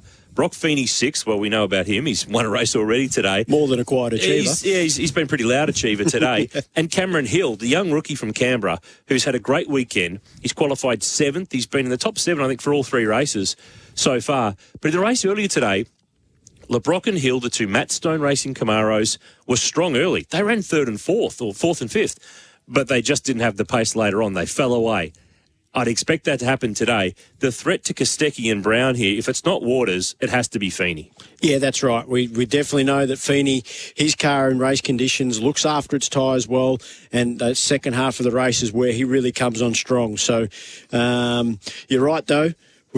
Us Mustang fans, I'm biased towards Mustang and the Fords. We want to see them put up a fight today, and it's the two Tickford Mustangs of Waters and Randall that are the only Mustangs in the top 10 for this race to start with. So hopefully the guys down at Tickford can do something extra special for this final race of the weekend, and we can see at least one Mustang up on the podium. But you can be rest assured that the guys will be giving it their absolute best. And we're only a few minutes away from the start of race number 12 of the championship. And I think this race will be an absolute beauty. It's the last race of the weekend. You've got nothing to lose. It'll be maximum attack from all the teams and drivers out there. So the grid has been cleared of pretty much all the team personnel now and their equipment and the sponsors and the VIP guests who've been enjoying Supercars in Tasmania for the 50th time. The history of the Australian Touring Car Championship, which has morphed over time through V8 Supercars and now to Supercars. You got to go back to 1969 for the first round at Symmons Plains, won by the great Norm Beachy in a Monaro GTS 327.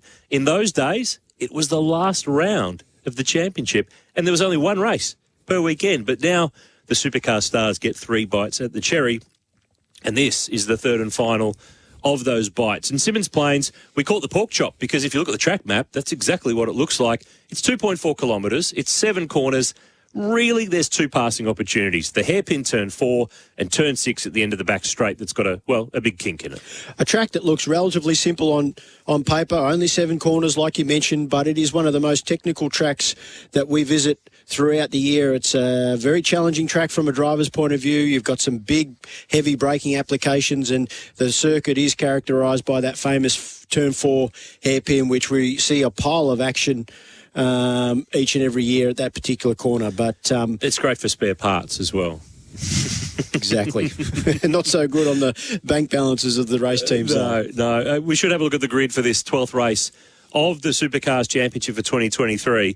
Kostecki and Brown are on the front row of the grid. Cameron Waters and Jack LeBrock start from 3rd and 4th. Tim Slade and Brock Feeney are on row 3. Cameron Hill and Thomas Randall start 7th and 8th. Shane Van Gisbergen is 9th. He's not qualified better than 9th all weekend in that now repaired Camaro. Mark Winterbottom alongside celebrated his 600th championship race in the last round in Perth. Chaz Mostert 11th, came on strong in the race earlier today. Matthew Payne is the best of the Penrite Mustangs for Grove. He starts position 12. Bryce Fullwood next from Nick Percat. 15th is Andre Heimgartner, who got spun at the first corner of the race earlier today, and he managed to fight his way back through, which was a really impressive performance. He finished runner-up yesterday. He went from the back to 12th. He passed half the field to recover, which was a pretty great drive. The Kiwi's going to start from 15th for this one. James Golding 16th. Anton Di Pasquale 17th.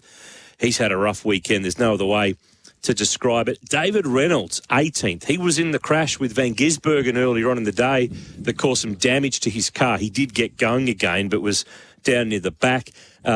James Courtney 19th. Macaulay Jones starts 20th. The field is rounded out by Scott Pye, Todd Hazelwood, Declan Fraser, Will Davison 24th. A long way back in the pack.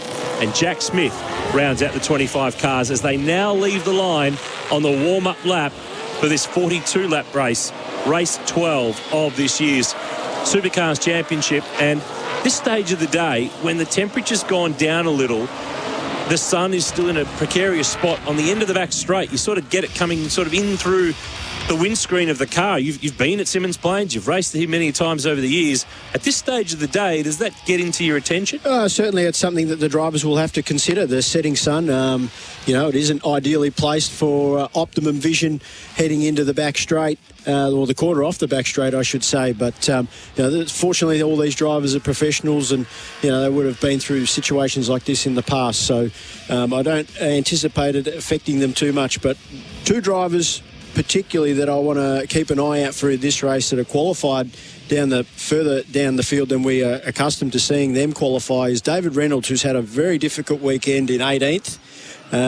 Like we mentioned, he had that contact with Shane Van Gisbergen in today's earlier race, but also Will Davison coming off a top 5 finish in the previous race, had some really good speed throughout that race, and disappointing 24th he lines up in this race. So I expect both those guys to move forward. It's just a matter of how many positions they can pick up through the race. There are 100 championship points on the line in this race. There's 5 bonus points for the fastest lap of the race. But the kicker is you have to be in the first 15 finishes to get that. So you can't be a delayed car down the back storming around trying to grab those 5 more points. Other car to keep an eye on in this one, in my opinion, Nunes, is out of position 5, Tim Slade. Can he get Premier Racing's first podium in only the second year for that team? So they'll be throwing absolutely everything at it. We saw them very aggressive on strategy last time out in Perth. Will they do something similar here for race number 12? And that's a team that has been performing well with 2 cars, with Tim Slade, with James Golding.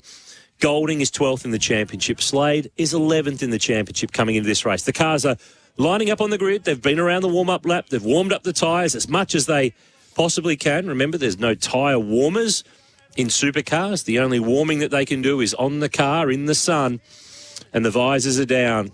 We've got the cars lining up. We're ready to go. The last couple of rows are lining up at the back, and we'll get this race underway. Who can be the top of the pops in Tassie? Will Brown has the most points for the weekend so far. Cam Waters is second best on the points, but now it's about winning. It's about winning this one, grabbing another trophy. Race 12, green flag is at the back. We have the go signal to the starter. Who will get the jump out of the two Erebus Camaros? Can they play nice? We're about to find out. Off and rolling to turn 1, but it's a clear jump on the run. Over the hump and down around turn 2. It is easily Brody Kostecki, and there's a car off. It's Heimgartner, who's off again at turn 1. He spun in the first race. He's gone through the sand this time around, James, but it's Erebus 1 and 2 on the run to the hairpin. And it's actually Will Brown who's got the lead, heading into the hairpin for the first time. We look further back in the field. Can they all get through, negotiate this tight turn 4 cleanly? It looks like they'll be able to do it this time. Did it well. Little bit of argy-bargy on the exit between one of the Penrite cars. Might have, in fact, actually been the teammates, but it's Waters who's missed out on the start. He's already dropped down to position 6, so losing 3 spots off the line for Cam Waters. So Will Brown was the driver who got the jump. I thought it was Kostecki, but even cars, same liveries and hungry drivers. Brown leads, 1 lap down. Kostecki next. Jack LeBrock made a great jump. He's third. Feeney, Slade. Cam Waters has work to do. He's back to 6th. Bad news for Ford fans. Hill, Winterbottom, Van Gisbergen and Randall are the 10 on the run to the hairpin. Turn 4, lap 2. And it's line astern. Now it's at the stage, James, where everyone's feeling everybody else out. Kostecki's got a run on Brown on the exit. He is hooked into the slipstream of his teammate, the 2 Coca-Cola Camaros. 1-2, 260 k's an hour through the right-hand sweeper down to turn 6, and Kostecki keeping a watchful eye here because he's got to look in front. He's got to look to attack his teammate with respect, but he's got to keep Jack LeBrock at bay too. The Matt Stone Racing Camaro is up there again. And it's 4 Camaros leading the field, 5 I should say, including Tim Slade in P5. So it's the Camaros showing the Mustangs a clean set of heels early on in race number 12. But Kostecki all over the back of Brown as they head up to the hairpin for lap number 3. Keep a watchful eye on Brock Feeney. He's moved up 2 spots from the start, currently in position 4. He's the danger man. We said it before the race that Feeney had pace to run with the Coca-Cola cars. Van Gisbergen trying to get a move on Mark Winterbottom. They're fighting for 8th and 9th on the run down the back straight. We're on lap 3 of 42 at Symmons Plains. And it's an Erebus family feud again. Will Brown from Toowoomba leads the way. Brody Kostecki next, but Van Gisbergen has got the move done on Winterbottom. He gets up now into position number 8. 3 laps down. It's Brown, Kostecki, LeBrock, Feeney, Slade, Cam Waters, fastest car on the track that time around. Hill, Van Gisbergen, Winterbottom and Randall. Chaz Mostert just outside the 10. And a replay of the start now, and it was Will Brown who got a beautiful launch, was able to get ahead of his teammate well before turn 1, slot into that position. And it was Waters with a terrible start, too much wheel spin there in the Monster Mustang, and he's dropped 3 positions as we highlighted. And he just bogged it down off the line. It just died. Feeney went around the outside of him. Slade went up the inside. And from 3rd on the grid, Cam Waters is now back to 6th place. But good news, Ford fans. He's fast. He's the fastest man to the 2nd sector on lap 4. And he's just lowered the fastest lap of the race, 51.84. So he's on target for those 5 bonus points. We're copying a replay here of James Golding getting together with Andre Heimgartner and one of the Grove cars as well. I think that was Matt Payne. But down at the hairpin, Feeney starting to show the nose at Jack LeBrock. Now, this is an opportunity for Jack LeBrock to fight. He's got to fight here because he was passed too easily earlier on in the day. He's got a chance to put Matt Stone Racing on the podium. He's running with the big dogs. They've done a great job this weekend, he and Cameron Hill. He's got a chance here. It's time for JLB to put the elbows out. Couldn't agree more with you, Noons. He's been passed too easily on a couple of occasions already this weekend, and he's sitting in a great spot. Position 3, he's in the fight. Plenty going on in the mid-pack. Matt Payne just put a move on James Golding at the final turn and took away 15th place. We're on lap 6. Will Brown controlling the race. And winner yesterday. And is this Will Brown, just like you mentioned, controlling the race, just not pushing his tyres too hard, too early on, just bringing them up to speed nice and easily? We've seen Shane Van Gisbergen be the master of that previously, and it really comes to pay off for him later in the race as those tyres are worn out. But quite a bunch of cars behind Brown at the moment. The top 5-6 cars, there's nothing really separating them, as we've got vision here of James Courtney battling very hard with Golding in the Noonan Camaro, and Heimgartner following Courtney through. So it's Golding. Golding's being hung out to dry here, James, because once you're out wide at turn 6, you're stuck. He's lost another spot now to one of the Shell cars. That's Dick Pasquale has gone through as well. So he's dropped 4 spots, James Golding, in 1 lap.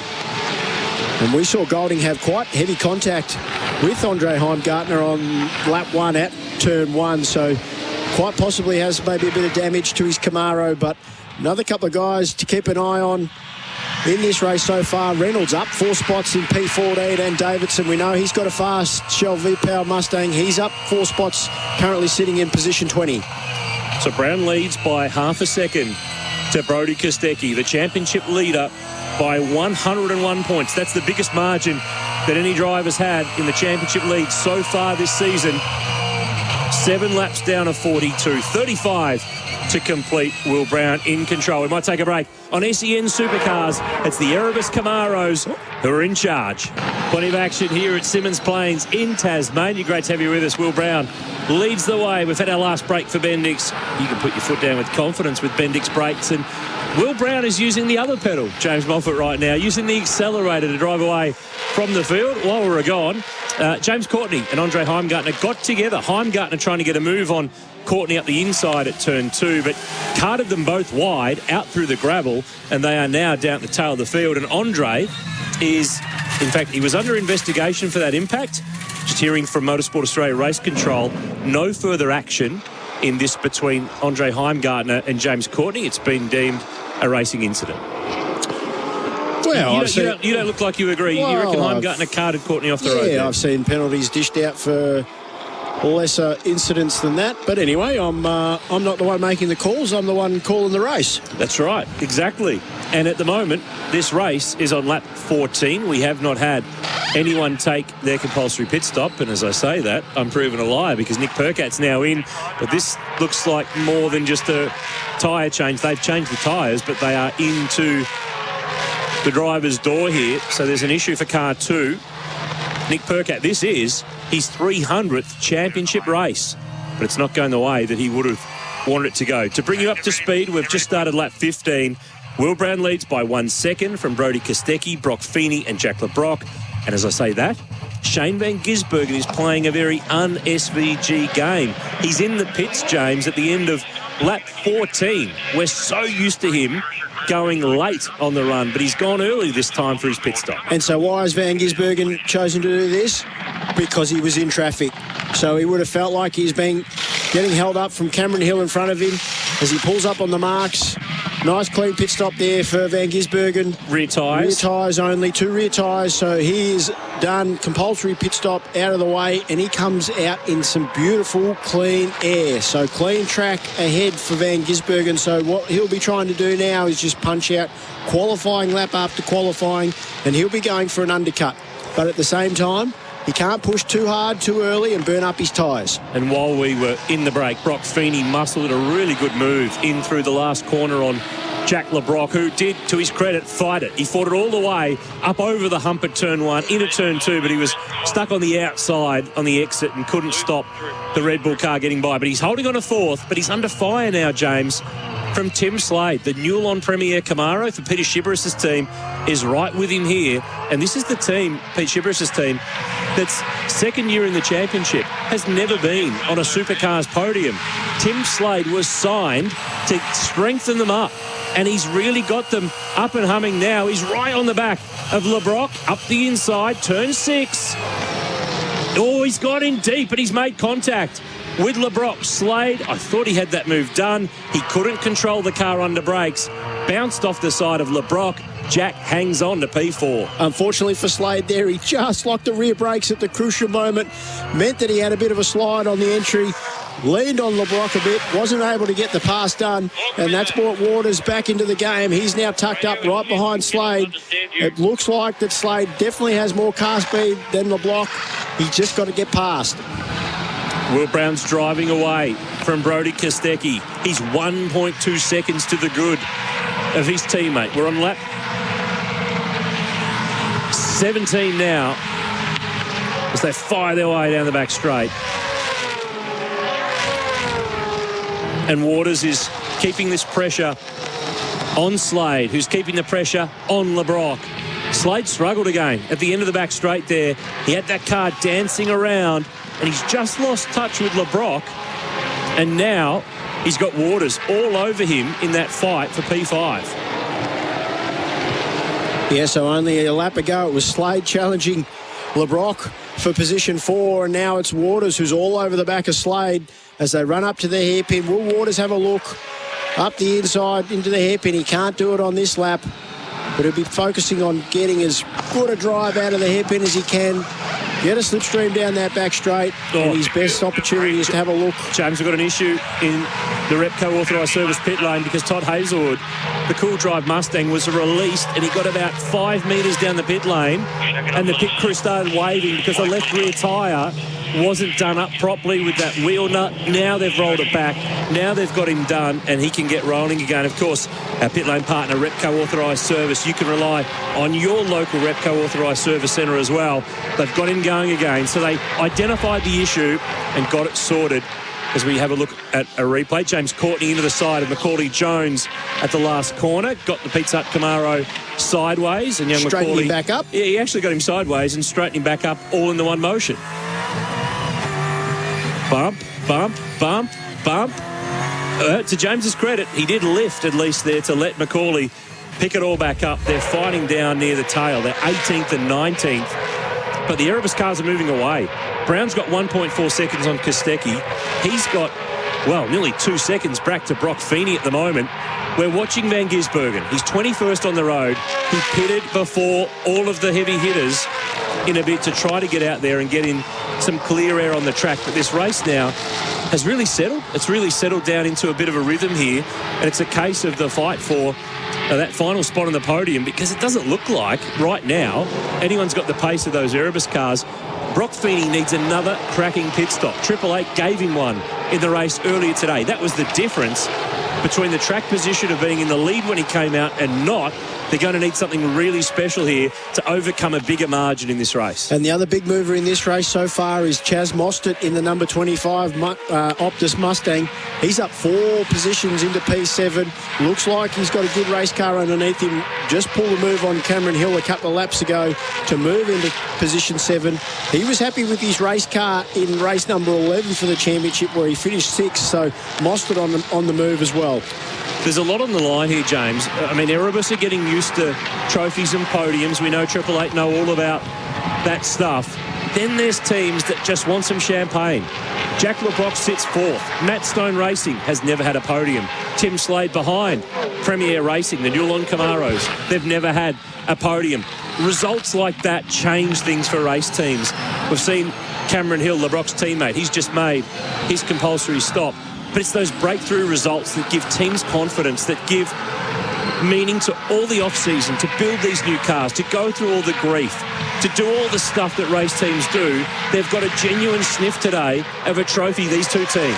And for a team like Matt Stone Racing, who in the past has had an alliance with 888 Race Engineering, this year with the Gen 3 cars coming in, they decided to go on their own. They built their cars themselves.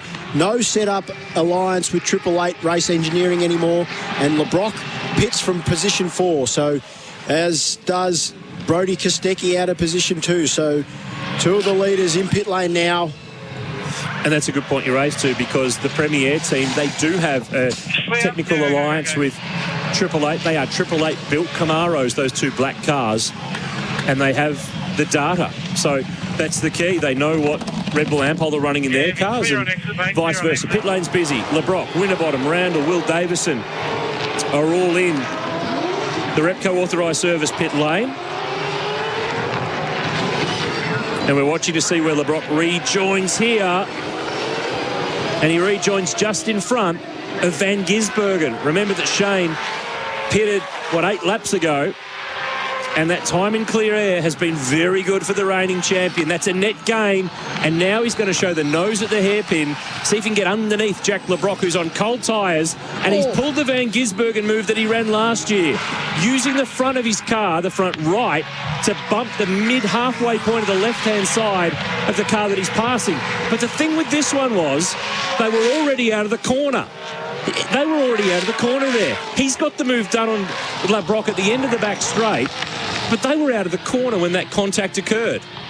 I reckon that's over the line. Yeah, that's too far. But that's classic SVG. You know, he's just that's his gamesmanship. He gave LeBrock a bit of a hip and shoulder, unsettled him enough on the exit of the corner, and he gets the pass done. But it was different to how he was doing those moves last year, because he was sitting the car underneath Waters and Davison last year at the hairpin, who came across and made the contact. But that contact was after the corner was done, when they're on their way out. Anyway, we'll get back to the pit lane, because Will Brown, our leader, is in now to take his stop. Rear tyres.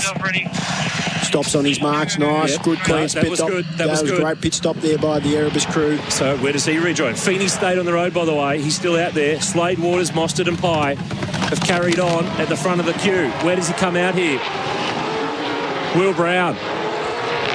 Out of the pit lane. He's on his way to the track. Yep, comfortable margin. Yep, clear air. So that leaves 8 cars yet to take their compulsory stop. We're on lap 24. Brock Feeney is our leader. Slade, Waters, Mostert, Pye, Heimgartner, Jones and Declan Fraser are the cars yet to pit. As I say that, Brock Feeney pitting from the lead. Waters and Mostert follow him in, so Slade now takes up the running on the road. Question is here, does Feeney drop out just behind the Coke cars? So pressure on the pit crews now. Yep. Triple Eight have been, on the whole, very good in pit lane for many years. They nailed the stop for Feeney earlier on. It was okay. He rejoins on the road. He's out of the pit lane. The 2 Coke cars have gone by. He'll slot in behind Brodie Kostecki with margin just in front of his teammate Shane Van Gisbergen. So it's a net gain.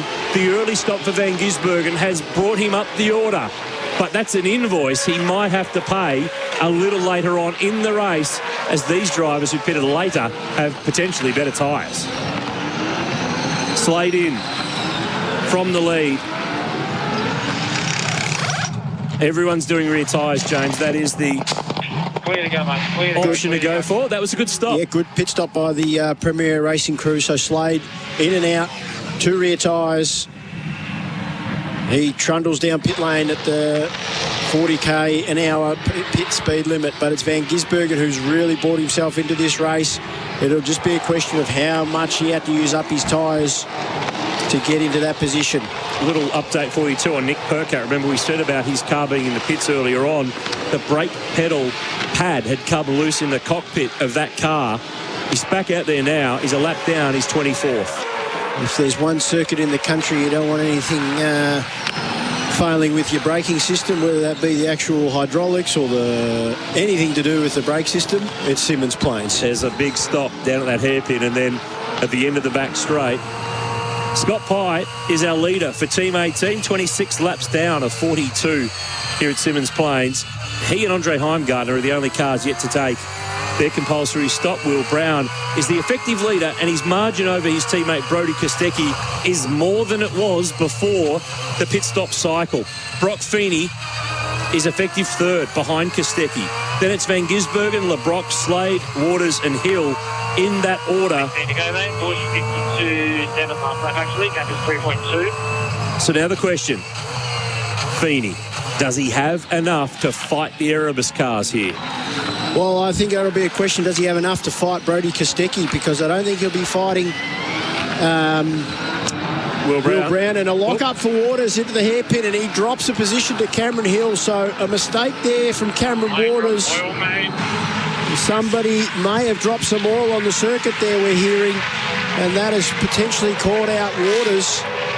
And that was Cam reporting that back to Sam Potter, the engineer, on his Number 6 Mustang.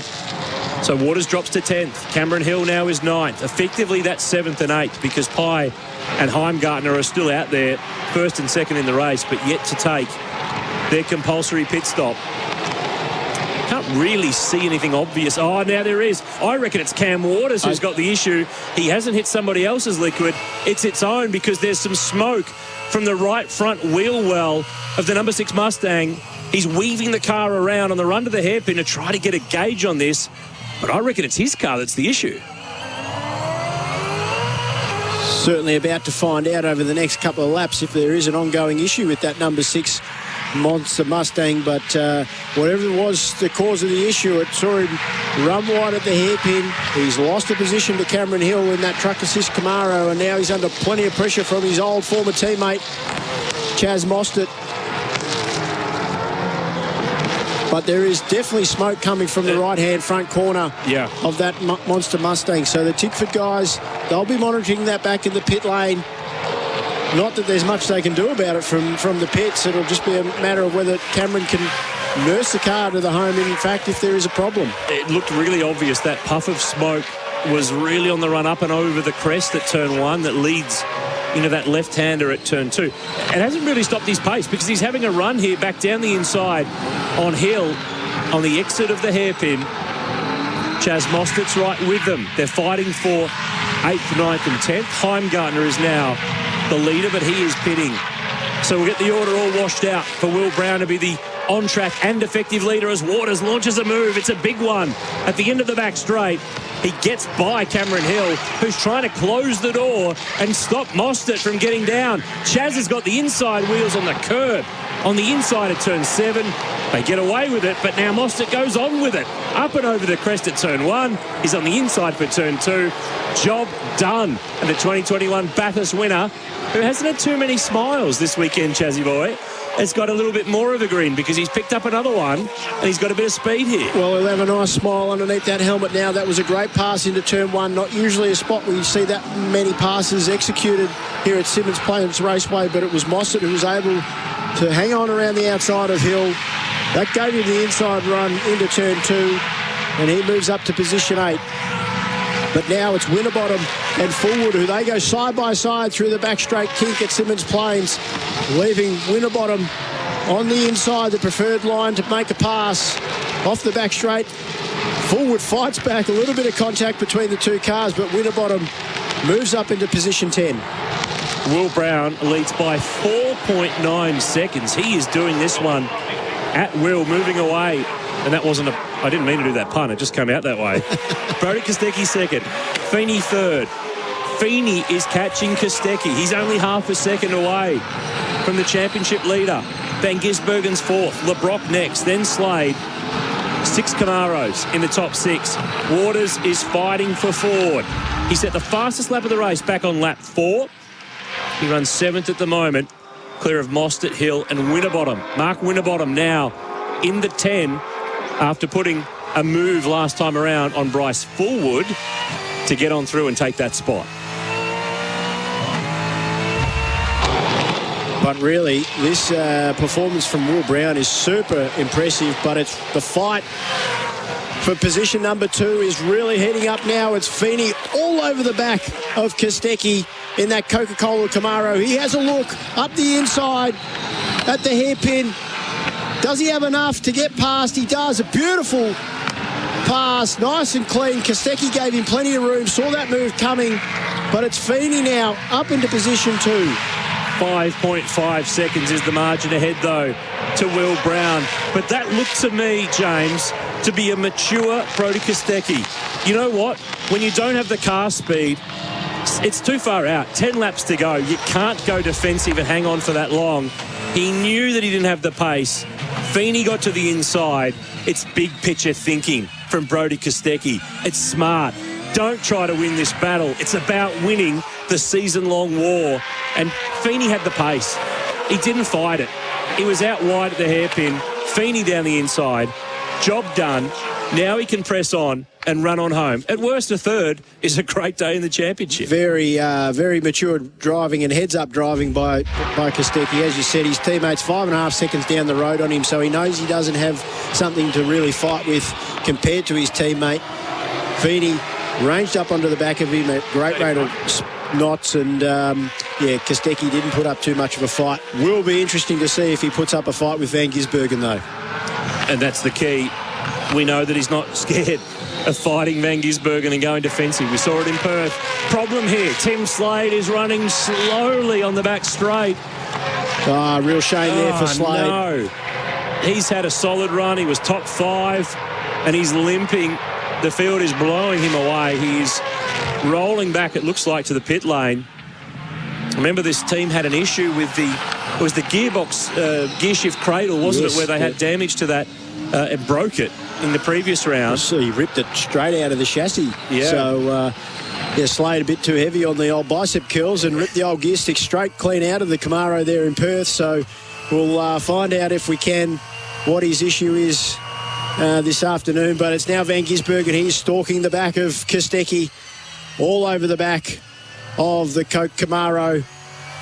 Looks like it might only be a matter of time before he slips on past Kostecki, but Kostecki, he'll want to hold on to that podium. He's had 9 out of 11 podiums so far this year, so miss the consistency, and he will do everything he can to stay on that podium. And the obvious thing to point out here is that Van Gisbergen pitted at the end of lap 14.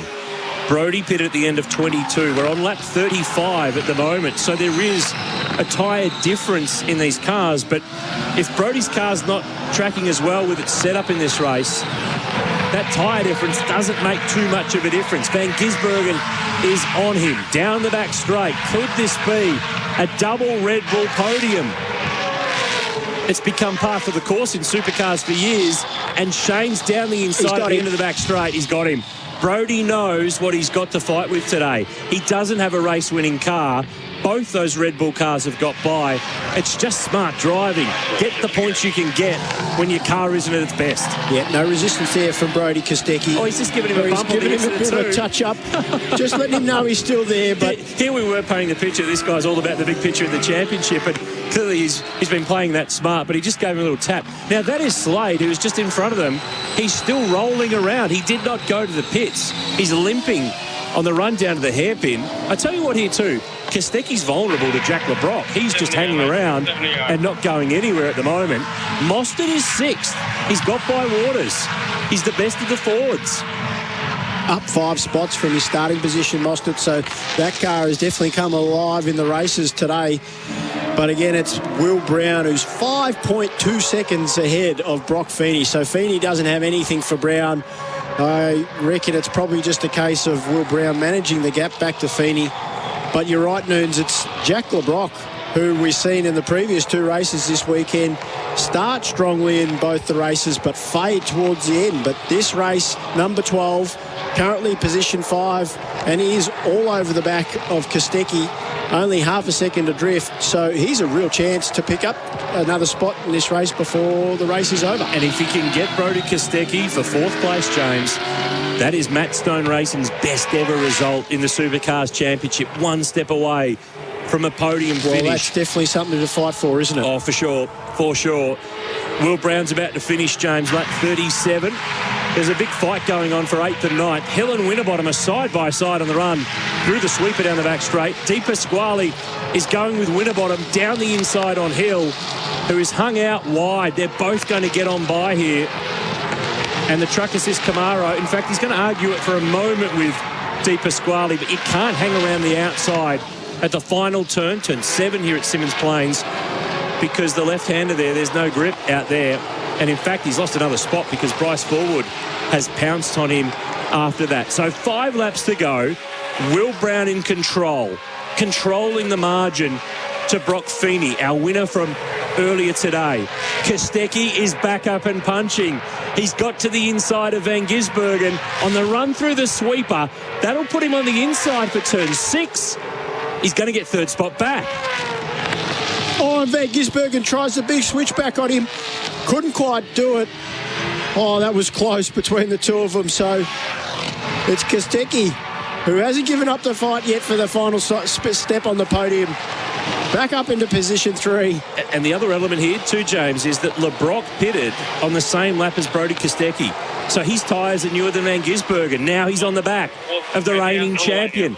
Can he grab MSR's best ever result in Supercars? He just needs one more spot, and then he's got a sniff of a podium as well. Oh, but it's Van Gisbergen now this time. Got a out of the run. hairpin, got a great run Huge off the run. hairpin. But couldn't go on with it. Kostecki takes the track on the run down the back straight and forces the Kiwi to slot back in. And now Brodie goes team defensive up the inside. Turn 6, parks it in the middle of the corner. This is not quite full flashback to Perth spec, but it's the same sort of game that he's starting to play because we're 3 laps from home. Well, the only difference from Perth dudes is instead of them battling for the race win, they're battling for position 3. But these two are going at it, and we know that they can put on a good fight between the pair of them. I want to be LeBrock right now. He's got the best ticket to this fight between these two top runners. They mark up, he gets a podium, and Mostert's going with them. He's not far away in the white 25 Mustang in this fight at Symmons Plains. We're closing in on the end of race 12 of the Repco Supercars Championship. Will Brown and Brock Feeney are comfortable in 1 and 2. It's the final step on the podium on the line. Brodie Kostecki, the championship leader, what a weekend he's had again. He's trying to hang on here from Shane Van Gisbergen, Jack LeBrock, Chaz Mostert. 2 to go. And the champ leader's looking good for another big fistful of points. And another podium. Podium number 10 of 12 this year of the races possible. He's pieced together another strong fight back because his car was damaged in yesterday's race. But I tell you what, we've got to talk about Will Brown. He is the Toowoomba Tornado, isn't he? He's happy, he's fun, he's bouncy out of the car. He's a poster boy for Supercars for the future, no doubt. But he is starting to put together a body of work that shows, for all the smiles and all the fun, hardcore racer. He's on his way across the line with 1 lap to go here in Tassie. It's been a faultless performance from Will Brown in that number 9 Coca-Cola Camaro. He got to start off his teammate, and he hasn't looked back since. He's shown the field a clean pair of heels. We've got damage now to Matt Payne. Heavy damage to the right front of his Penrite Mustang. He'll be just looking to limp back and cross the finish line as he runs off the track at turn 6. But it's this race. Race number 12 has been all about Will Brown. A complete and utter domination as he sets off on his final lap on the back straight now. This has been our masterclass. He got the jump off the line. He nailed the jump perfectly. He led the first 22 laps of this race. He got the lead back after the pit stop cycle, and he's not going to give it back. Will Brown steps it up in Tassie. He's going to win the last race at Symmons Plains. And you reckon we had one Erebus car capable of winning the championship? We've got 2. Will Brown wins. Feeney second. Kostecki is 3rd. Van Gisbergen, big fight back. The early pit stop worked.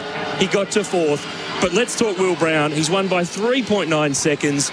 He led by, it was out to 5 there at one stage. He has controlled that race. He did it yesterday from the start. He's done it again today. So when they've got fast cars, they've got drivers that know what to do. They're maximising everything they've got in those pair of cars. I was questioning after round 1 and 2, were they the real deal? They're the real deal. And Betty Clemenco and her husband Daniel are here in Tassie this weekend to see. I was worried if she turned up that run of good form, she might be bad luck. But look at what they've done. No Betty, all winning. Well, you can't say that Betty's a curse of bad luck or anything, but yeah, absolute dominating display from Will Brown. Picks up his 2nd race win of the weekend. Had a 3rd earlier today, so a very, very strong weekend. And we're just watching him do some... he's still pulling skids. Yeah, some celebratory burnouts, which are well-deserved. Been a fantastic weekend for him. And those Coca-Cola Erebus Motorsport Camaros, they are just absolutely the class of the field at the moment. And the only other real car that can get close to him is Brock Feeney. Yeah, and he was a real challenger. He won the race earlier today. It's Brown, Feeney and Kostecki. Shane Van Gisbergen 4th from Jack LeBrock. First forward, Chaz Mostert 6th. Cam Waters next from Winterbottom. Di Pasquale, who both the Shell cars, in fact, James, made up spots. Anton was 9th. Will Davison from 24th finished 13th. That was a pretty good fight back for DJR. Bryce Forward in the 10. That's his best ever result in Tasmania. Cameron Hill faded a little, but still, nevertheless, a great weekend for the Canberra racer.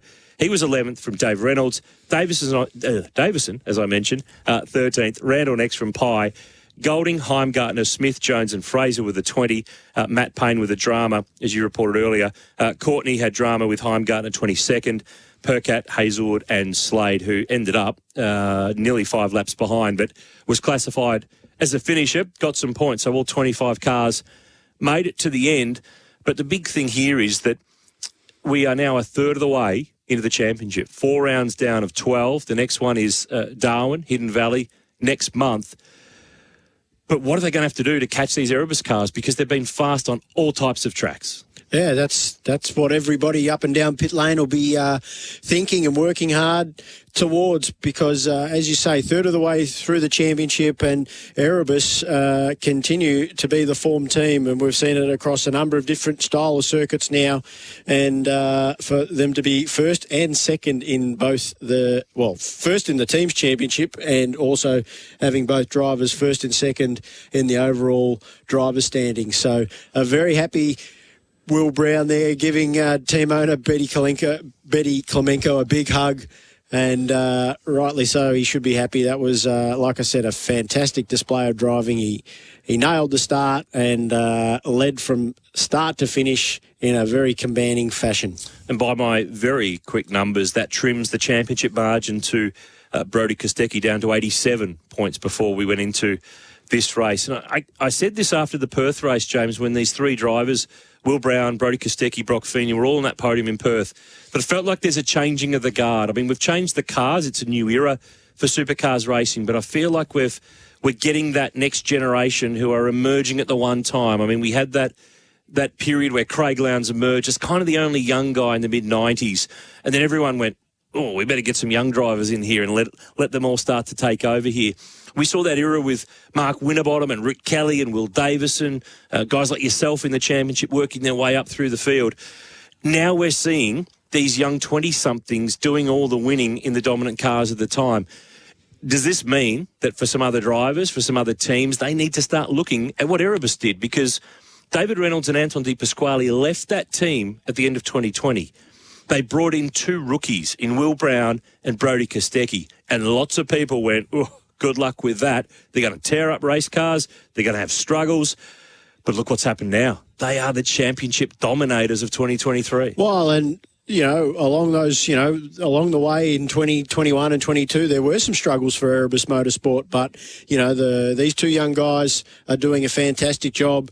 And we've just seen that these 3 particular guys, Will Brown, Brock Feeney and Brodie Kostecki, they have shared the podium across the 2 races today. So they've clearly got good teams behind them, good cars. They're driving them very well, but also they've adapted very well to this new Generation 3 supercar. So, hats off to them. They're doing a great job.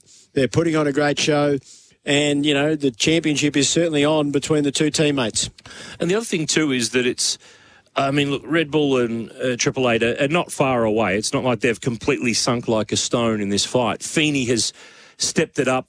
Obviously, Shane has had a bit of bad luck today with that DNF earlier in the day, but they're still there or thereabouts. They haven't completely gone away. They're not out of this title fight. But actually, while we're talking about that, we might get a grab with Will Davison, who I thought was one of the stars today. We didn't see or say much about him because he started down near the back, but we might actually, let's go to Victory Lane. Let's have a chat with our winner. Pace we had was awesome, and Betty here and Daniel this weekend. It's fantastic to have them back here. They bring a real atmosphere and it's awesome. So, I was just excited to be able to do some burnouts. I got a bit of work to do on them. I didn't even mean to go round, but no, it was great. A ripper start today. Talk us through it. Yeah, I'm not sure. I just got the initial wasn't too bad, but the secondary phase was really good, and I was able to jump Brody because being second on the outside of there, you can really get hit off and lose a few positions there. So I was really lucky, and then just had a really fast car underneath me. Yeah, were you expecting to have that pace late in the race? No, Brody had a good idea and a good change for this race, and we did it in both cars, and that's where we were lacking a little bit in that saving the rear tyres, but it was awesome then. Like I say, I didn't expect it to be like that, so just fantastic. Sitting second in the championship now, how does that feel? Yeah, it's awesome to be sitting second in the championship. Brody's first and the team leading the team's championship. This many rounds in as well. It's, obviously not been a fluke, and it's just fantastic. We're stoked, and we're just having fun and going racing, so it's been awesome so far. Go and celebrate. Cheers, thank you. Got a feeling it's going to be a pretty good atmosphere in that Erebus garage. More often than not this year, it's been a pretty good atmosphere in there. So Will Brown, if you just tuned in on SEN Supercars, the winner of race 12 today, and the guy who chased him across the line, 3.9 seconds behind on the road, and the winner earlier in the day of race 11, Brock Feeney. Let's see what he had to say. And Brock Feeney continues his great run of results on a Sunday. Congratulations to be back up here on the podium. You had great pace out there this afternoon. Talk us through it. Yeah, thank you. Yeah, obviously great to be back up on the podium. Got a bit better start in that one, so moved up. But certainly burned off my rear tyres, battling Jack then. So we struggled a bit in that first stint. But yeah, once we put some tyres on at the end, we certainly had some pace. But yeah, congrats to Will and Brody. They've been doing fantastic and their whole team. But my team's done awesome this weekend. Yeah, some great exchanges with Jack LeBrock. Talk us through them. What was going through your mind as that was all unfolding? Yeah, it was pretty wild. I was watching these guys drive away, so I wanted to try and get through as quick as possible. But he's really good at the hairpin, so it made it quite difficult. But it was pretty wild through here, going too wide over the top of the hill. That was pretty fun. But there's so many marbles. But it's been a really solid day. I mean, first and second. Shame about yesterday, but overall, I think consistently we've been here more often, so it's always good. Finished the round third. Congratulations. Go and enjoy. Thanks very much. Cheers, guys.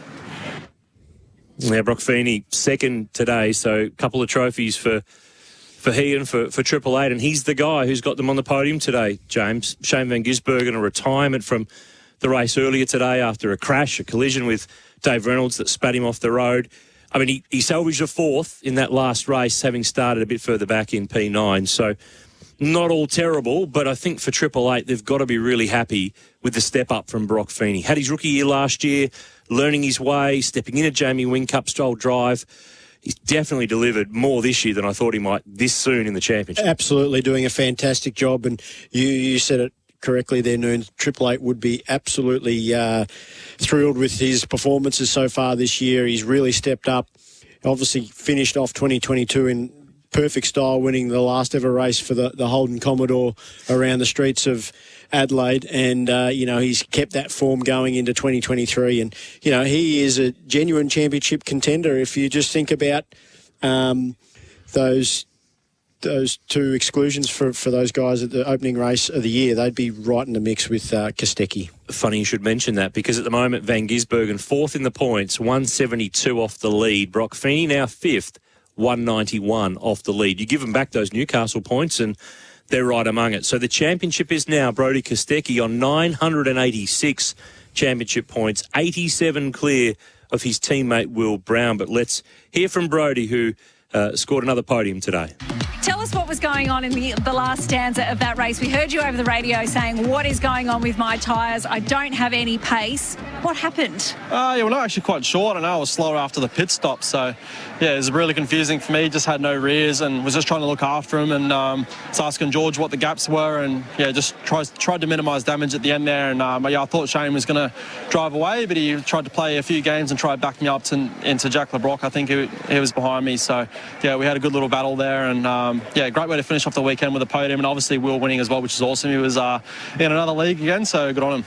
He got you at the start. Yeah, he did get me at the start. Yeah, I actually jinxed myself and everyone saw it, so it's all good.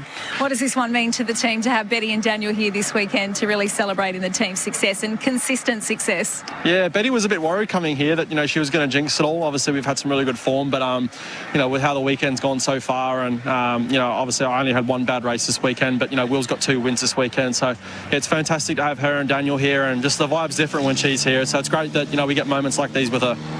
The good news is those orange stickers are going to stay on your car. You've now got an 87-point lead over your teammate who's sitting in second in the championship. Do you start to think about any of that just yet, or are you firmly focused on taking it one race at a time? Yeah, I might not call him this week and see how he's going. I might let him sort of shiver for a bit. No, it's all good. But yeah, I've got a bit of work to do. He had some really good pace then, so yeah, we'll just go through what we changed for the race and see if we can, try and match what he did, because he was in another league that race. So good on to the whole team, and just big thank you for everyone coming out as well. Congratulations on a podium this afternoon. Thank you. He's in a good spot, Brodie Kostecki, isn't he? On the podium again with another trophy. Championship lead. Points update for you, James. It's 986 Kostecki, 899 Brown. Chaz Mostert is hanging tough in third, 820. Shane Van Gisbergen next on 814. And now Brock Feeney has closed to within 19 points of his teammate, 795, and sits position 5. And team's championship points, Erebus lead the way, 1885. They're 276 now in front of 888. Tickford, between the cars of James Courtney and Cam Waters, are third. Brad Jones Racing sit fourth. Walkinshaw Andretti United next. And Penrite Racing, the Grove Mustang team, next in the team's championship order. That today is the third youngest podium in Supercars championship history. It's third only to the one earlier today and the one in Perth, because it's the same three drivers who just add a few more days to their ages. I thought you'd like that one. That got you fancy, yeah, that one, that was all right. So the young guns of Supercars have ended up on the podium with more champagne. And I think the great thing that Supercars have done this weekend in Tassie is having the fans right in front of the podium. Reminds me of the old days at the Sandown 500 when the fans used to come out of the grandstand and get right up alongside the podium and the champagne spraying. But great day of racing in Tasmania, the 50th round in the history of the championship at Symmons Plains. And Tassie fans, once again, getting out supporting motorsport. They've got a big car culture in Tassie, and, of course, some of the great stars of supercars and touring car racing over the years from the Apple Isle, Marcus Ambrose, John Bowe, to name just a few. But, James, today was the day that Will Brown dominated that last race. He dominated yesterday. Brock Feeney stepped it up in the race earlier today. Do we have a 4-driver fight for this championship? Can any of the 4 teams get back in this? We still have a long way to go, and the big points races, Bathurst, of course, 300 points for the one race.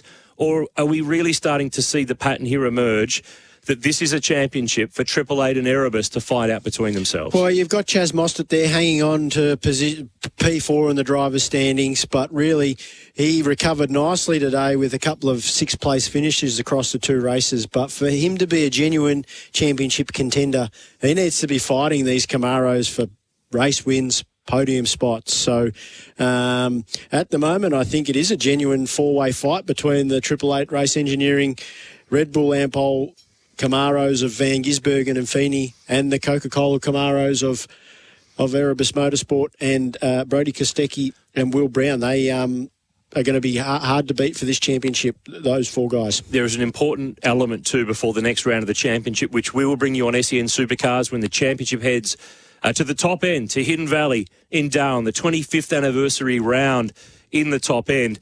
Melbourne, Victorian-based teams are going to go testing. You'll get a drive of the Tickford Mustangs in, a week and a half's time. So that's a chance for the Victorian teams, bar Team 18, who did a test after Perth, to have some more chances to run these cars, to learn some more, and to try some more as they try to bridge the gap to the leaders, or indeed, in the case of Erebus, maintain that margin. Well, you're right. It is a critical test, and I believe all the Queensland teams will have the benefit of a test up at Queensland Raceway before the next round of the championship as well. But being a third of the way into the championship now, it'll give all the teams a really good opportunity to learn some more stuff about these new generation cars. They've obviously been racing for the first third of the year now, so they've collected plenty of data, and it'll be a great opportunity, personally for myself, to get some laps in the car and hopefully provide the team with some feedback that can lead them in a good direction. You can report back here on SEN Supercars for our next round from Darwin in a couple of weeks' time. But Brock Feeney, Will Brown have shared the wins across the course of today. It has been another win for Camaro. They've won all bar one race, the Chevys, so far this year. The supercar battle, well, it is well and truly on. We'll take a break on SEN. Supercars done for this round. Back on track in a couple of weeks' time in the top end.